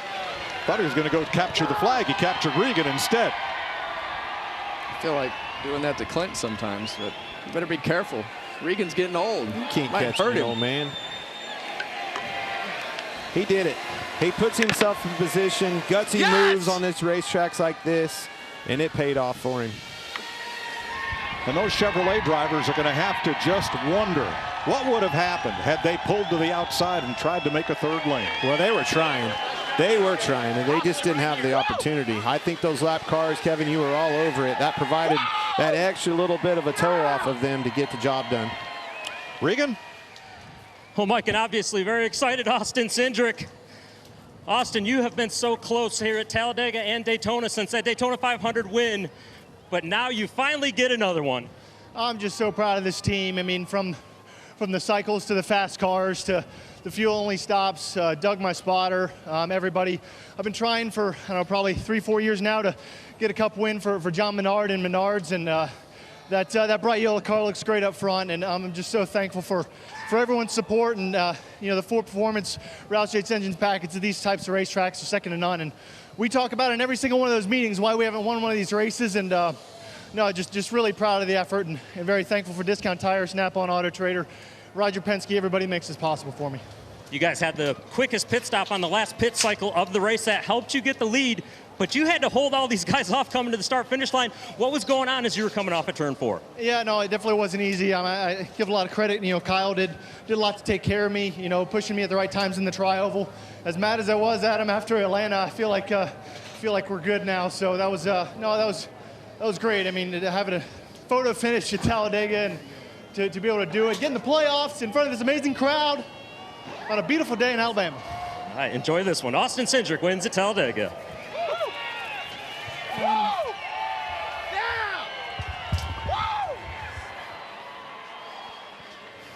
And Ryan Preece brings it home second today, your best career finish at Talladega. What are the emotions knowing the day that you guys had, running up front all day, but coming up one spot short? I felt like I needed to do a Hans check because I'm a little weird inside the race car. I needed that little bit, like when you're on a go-kart to edge by Austin. But, you know, I'm happy. But as a racer, you want to win, right? And I felt like coming through the tri-oval, I'm like, all right, you know, we're all sticking together and nobody was really leaving me. I wish I didn't have to shade up so much and maybe side draft Austin to pull him back, but ultimately, thank you to RFK, BAM, Kroger, Celsius, all the partners that we have at RFK, because, as I said earlier, without this opportunity, probably be back in Connecticut racing modified. So this one's for the modified mainly crowd. Hey, obviously Ford got the strategy right today, Ryan, but what's it like as a driver trying to calculate all that and time everything to stick with that pack to give you a shot? Yeah, it's not easy, and I felt like this was the most aggressive I've raced on a super speedway, and really pushing the issues, because you got to figure out who's going to have that fast car, and obviously it was all Fords today, so the right holes open at the right times, but ultimately just 2200ths short, or 2000s. Ryan Preece, though, grateful for the opportunity today, Mike. A great 1-2 for Ford. Austin Cindric scores the 200th victory for the Roush Yates Engine Company, building these Ford performance engines. Much more to come from Talladega. Stick around.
Fifth. You have Noah Gregson 6th. Chase Elliott comes across the line 7th. Austin Cindric in his 2-4 with an exciting finish at Talladega. Puts himself in the playoffs after 10 races this season. What a jump. He was 22nd in points, so that was a long way to climb, but he's in the postseason picture for NASCAR with that victory. Jamie McMurray, Chris Myers, thanks for being with us. Our continuing live coverage here from Victory Lane, where a lot's going on behind us. He only led 7 laps. So, Jamie, this is his 10th straight Talladega race where the leader of the most laps, in this case it was Ty Gibbs, did not win, but Cindric did enough to hang around and win. He did, and I mean, the anxiety waiting for the end of that race to see who was going to make a move, who wasn't, it's as good as it gets. But Speedway racing's changed so much. You come to these big tracks with the fuel savings they have, it's so hard to predict who's going to be good at the end. Obviously, the pit stop made a huge difference in the outcome of this race, and Austin did a great job kind of managing the race there at the end. Yeah, and after stage 2, you had some names, Kyle Larson, Joey Logano, that are a threat, that have been outstanding drivers, but he ends up winning it. Let's check in with Josh Sims, who he's with. Josh? Over here with Kyle Larson, a great points day for you, and you come away with a 3rd place finish, but I know you wanted the win. Bring me back through that final lap, and if there's anything you could have done. I don't think there was anything I could have done on the final lap. The only the only kind of moment I had to get to the front row was when we got pushed out in front of William, and I wanted to take it. I just felt like the gap was too big, and then the 60 barely got clear and kind of got up there and got rolling. So, then I was just second row inside and just going to do everything that I could to kind of advance our lane and maybe open it up to where then I could get to the outside. But we were all just pushing so equally that it kept the lanes kind of jammed up. So I needed something else to kind of happen, to then maybe get blocking each other or something. But still a great day, a stage win, P3 in the 2nd stage, and then P3 again there in the finals. So, great points day, and best career finish on the Super Speedway. So happy about the performance today from the HinderCars.com Chevy, and now we'll get to go to some strong racetracks for us and see if we can get some wins. Obviously, a great day for you and looking ahead to some good tracks for you, but also a big month for you on the IndyCar side as well, with those things coming up right around the corner. Yeah, it's getting to that time of year. It was really cool to get back in the IndyCar this week with Aaron McLaren, and things didn't end up great for me there, getting in the wall, but still I felt like we learned a lot, and now we got some time to get all of our cars better for that. So yeah, just a fun time of year between everything that I got going on. The NASCAR side of things is going really well. The sprint car stuff's been really, really good so far this year, and we got Indy 500 coming up. So fun time of year, and hopefully we can have a lot of success. Career best 3rd place finish here at Talladega, Jamie. His teammate William Byron has a great day, ends up 4th after all you guys overcame. What exactly were you guys dealing with when you had to go under the hood early? Yeah, it seemed like some sort of steering issue, so we're just trying to work through that, and the guys did a great job getting it to where I could drive it there in the 3rd stage. So the first part of the race was really sketchy, just being able to kind of steer through situations and change lanes. But I think just really proud of our team. Like you said, to be able to overcome that is just a testament to what our team is this year and the things we're able to do. And I hate it, though. I felt like I was in a really good spot to win there with 10 to go or 8 to go, whatever. So just got to look back at that and figure out where that went wrong. But still happy, to get a top 5 is good, and hopefully go get a win at Texas. That would be nice. One of the conversations earlier we were talking about and talked to some drivers about racing at these style of places. And is it luck? Is it skill? You're one of those guys that's always running up at the front. What would you say it takes to run well and be consistent and finish these things up front? Yeah, I try to be good every week, but I feel like here it's just trying to figure out the details that it takes during the race. Honestly, the way I prepare for these races is different than everywhere else, and you just have to really adapt to the nature of the race each day. So it feels like it changes every time. I don't feel like I'm always the best right away, but I feel like by the end I kind of get a feel for what the draft is like and make the right moves. Well done. We'll see you in Texas. Appreciate it. Chris Myers. All right, thank you, Jamie. Well, coming in, Blaney, Logano, they were among the favorites. And, Austin Cindric's name was up there. There he is. That's a good smile for us. Hope you saw some of the confetti flying. He finally got his car in here to Victory Lane as we will continue live from Talladega. There's your winner. He ends a 30-race winless streak. Cindric celebrates, and so do we at the Jack Links 500. Scary. Owen?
Matt, and to everyone else joining the party down in Mobil 1 Victory Lane. An emotional scene afterwards, and words from Austin Cindric, his third career victory, first time at Talladega.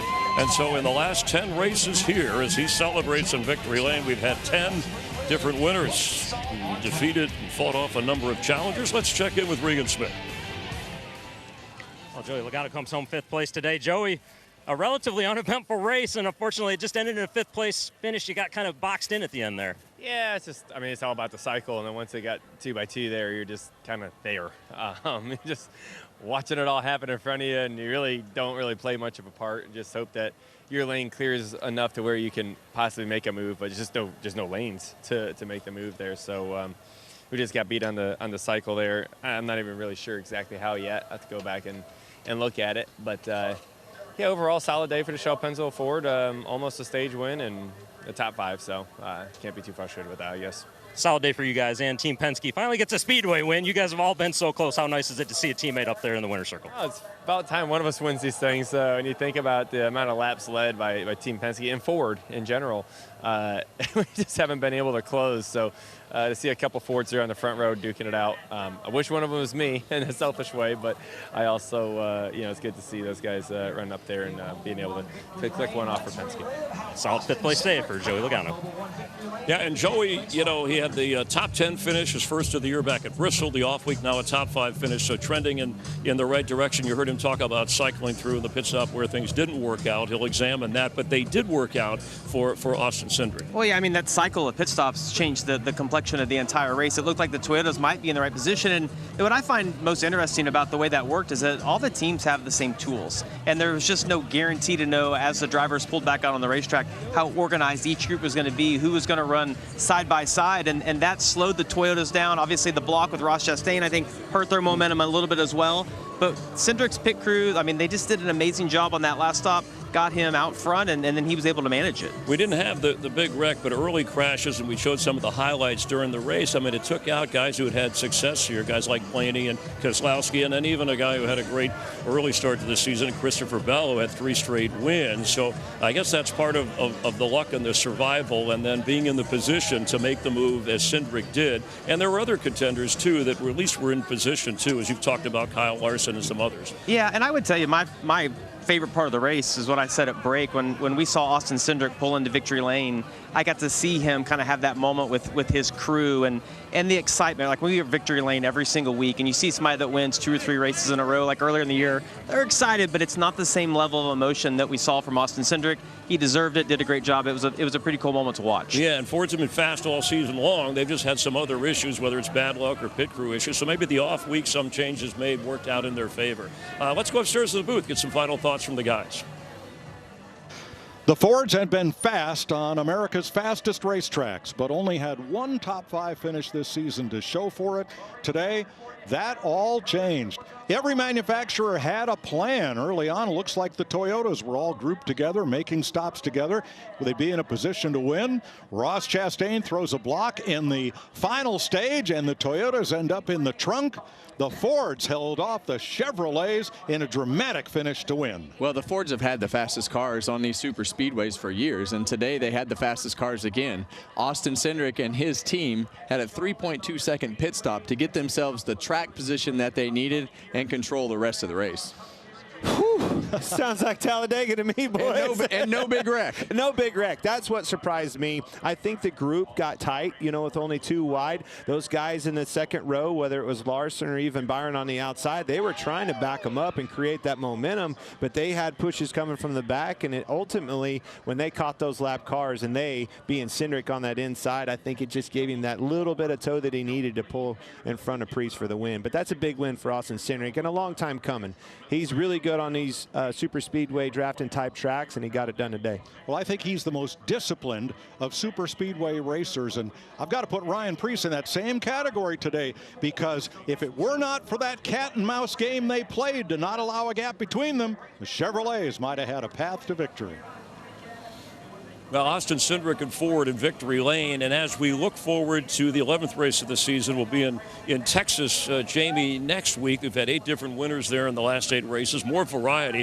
Chase Elliott, his only win last year, winning there. What about some drivers today that we thought really needed to step it up a little bit that will have a chance in Texas? Well, I think Blaney sticks out. I mean, he's been so good at mile and a half at a lot of different type racetracks. Got wrecked out early today. I mean, he's been the fastest car, I would say, consistently throughout the year. It needs to have a little bit of luck. And then Brad Keselowski, that's a long ride home to get wrecked early in a race like that, especially with the season that he's having. All right, let's check in with Josh Sims.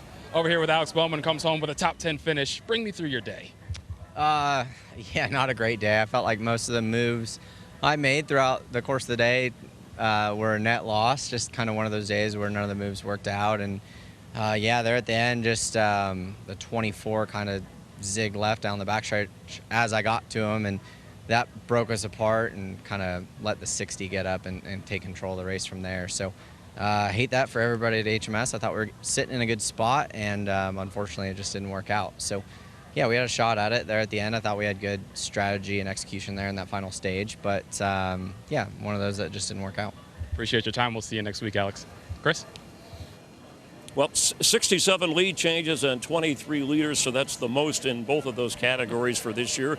And, again, an opportunity race that's wide open. William Byron, who you thought could win this race, wound up 5th straight Talladega top 10, so he was still in the hunt. Yep.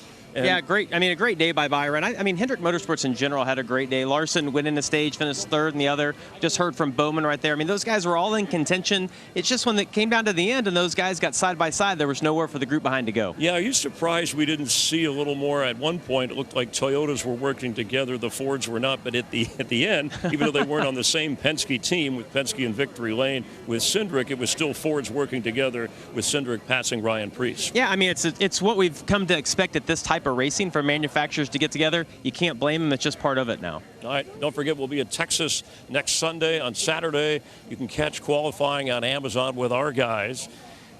And we'll see who can come up with the victory in the 11th race of the year. We had 4 cautions today, by the way, and that final stage, though, was caution-free, and that's when, of course, the pit crews came into play as much as they could. All right, stick around for more programming next on Fox. This has been a Chuck McDonald's production. Austin Cindric wins in Talladega. For Jamie McMurray, Chris Myers, and our entire crew, thanks for being a part of NASCAR on Fox. Have a great week. We'll see you next Sunday. Only time time would tell them, 'cause I know I'd prove them wrong. I was made to be a legend for the kingdom, for the throne. This is my legacy, this is my moment to rise. I was born to win.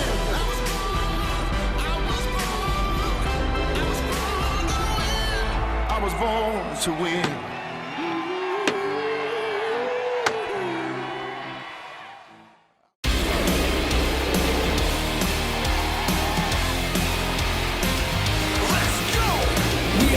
At the top of the mountain, climbed all the way up and never looked down. If the road was some rough, we might not have found the blood and some guts and thousands of hours. We welcome you now to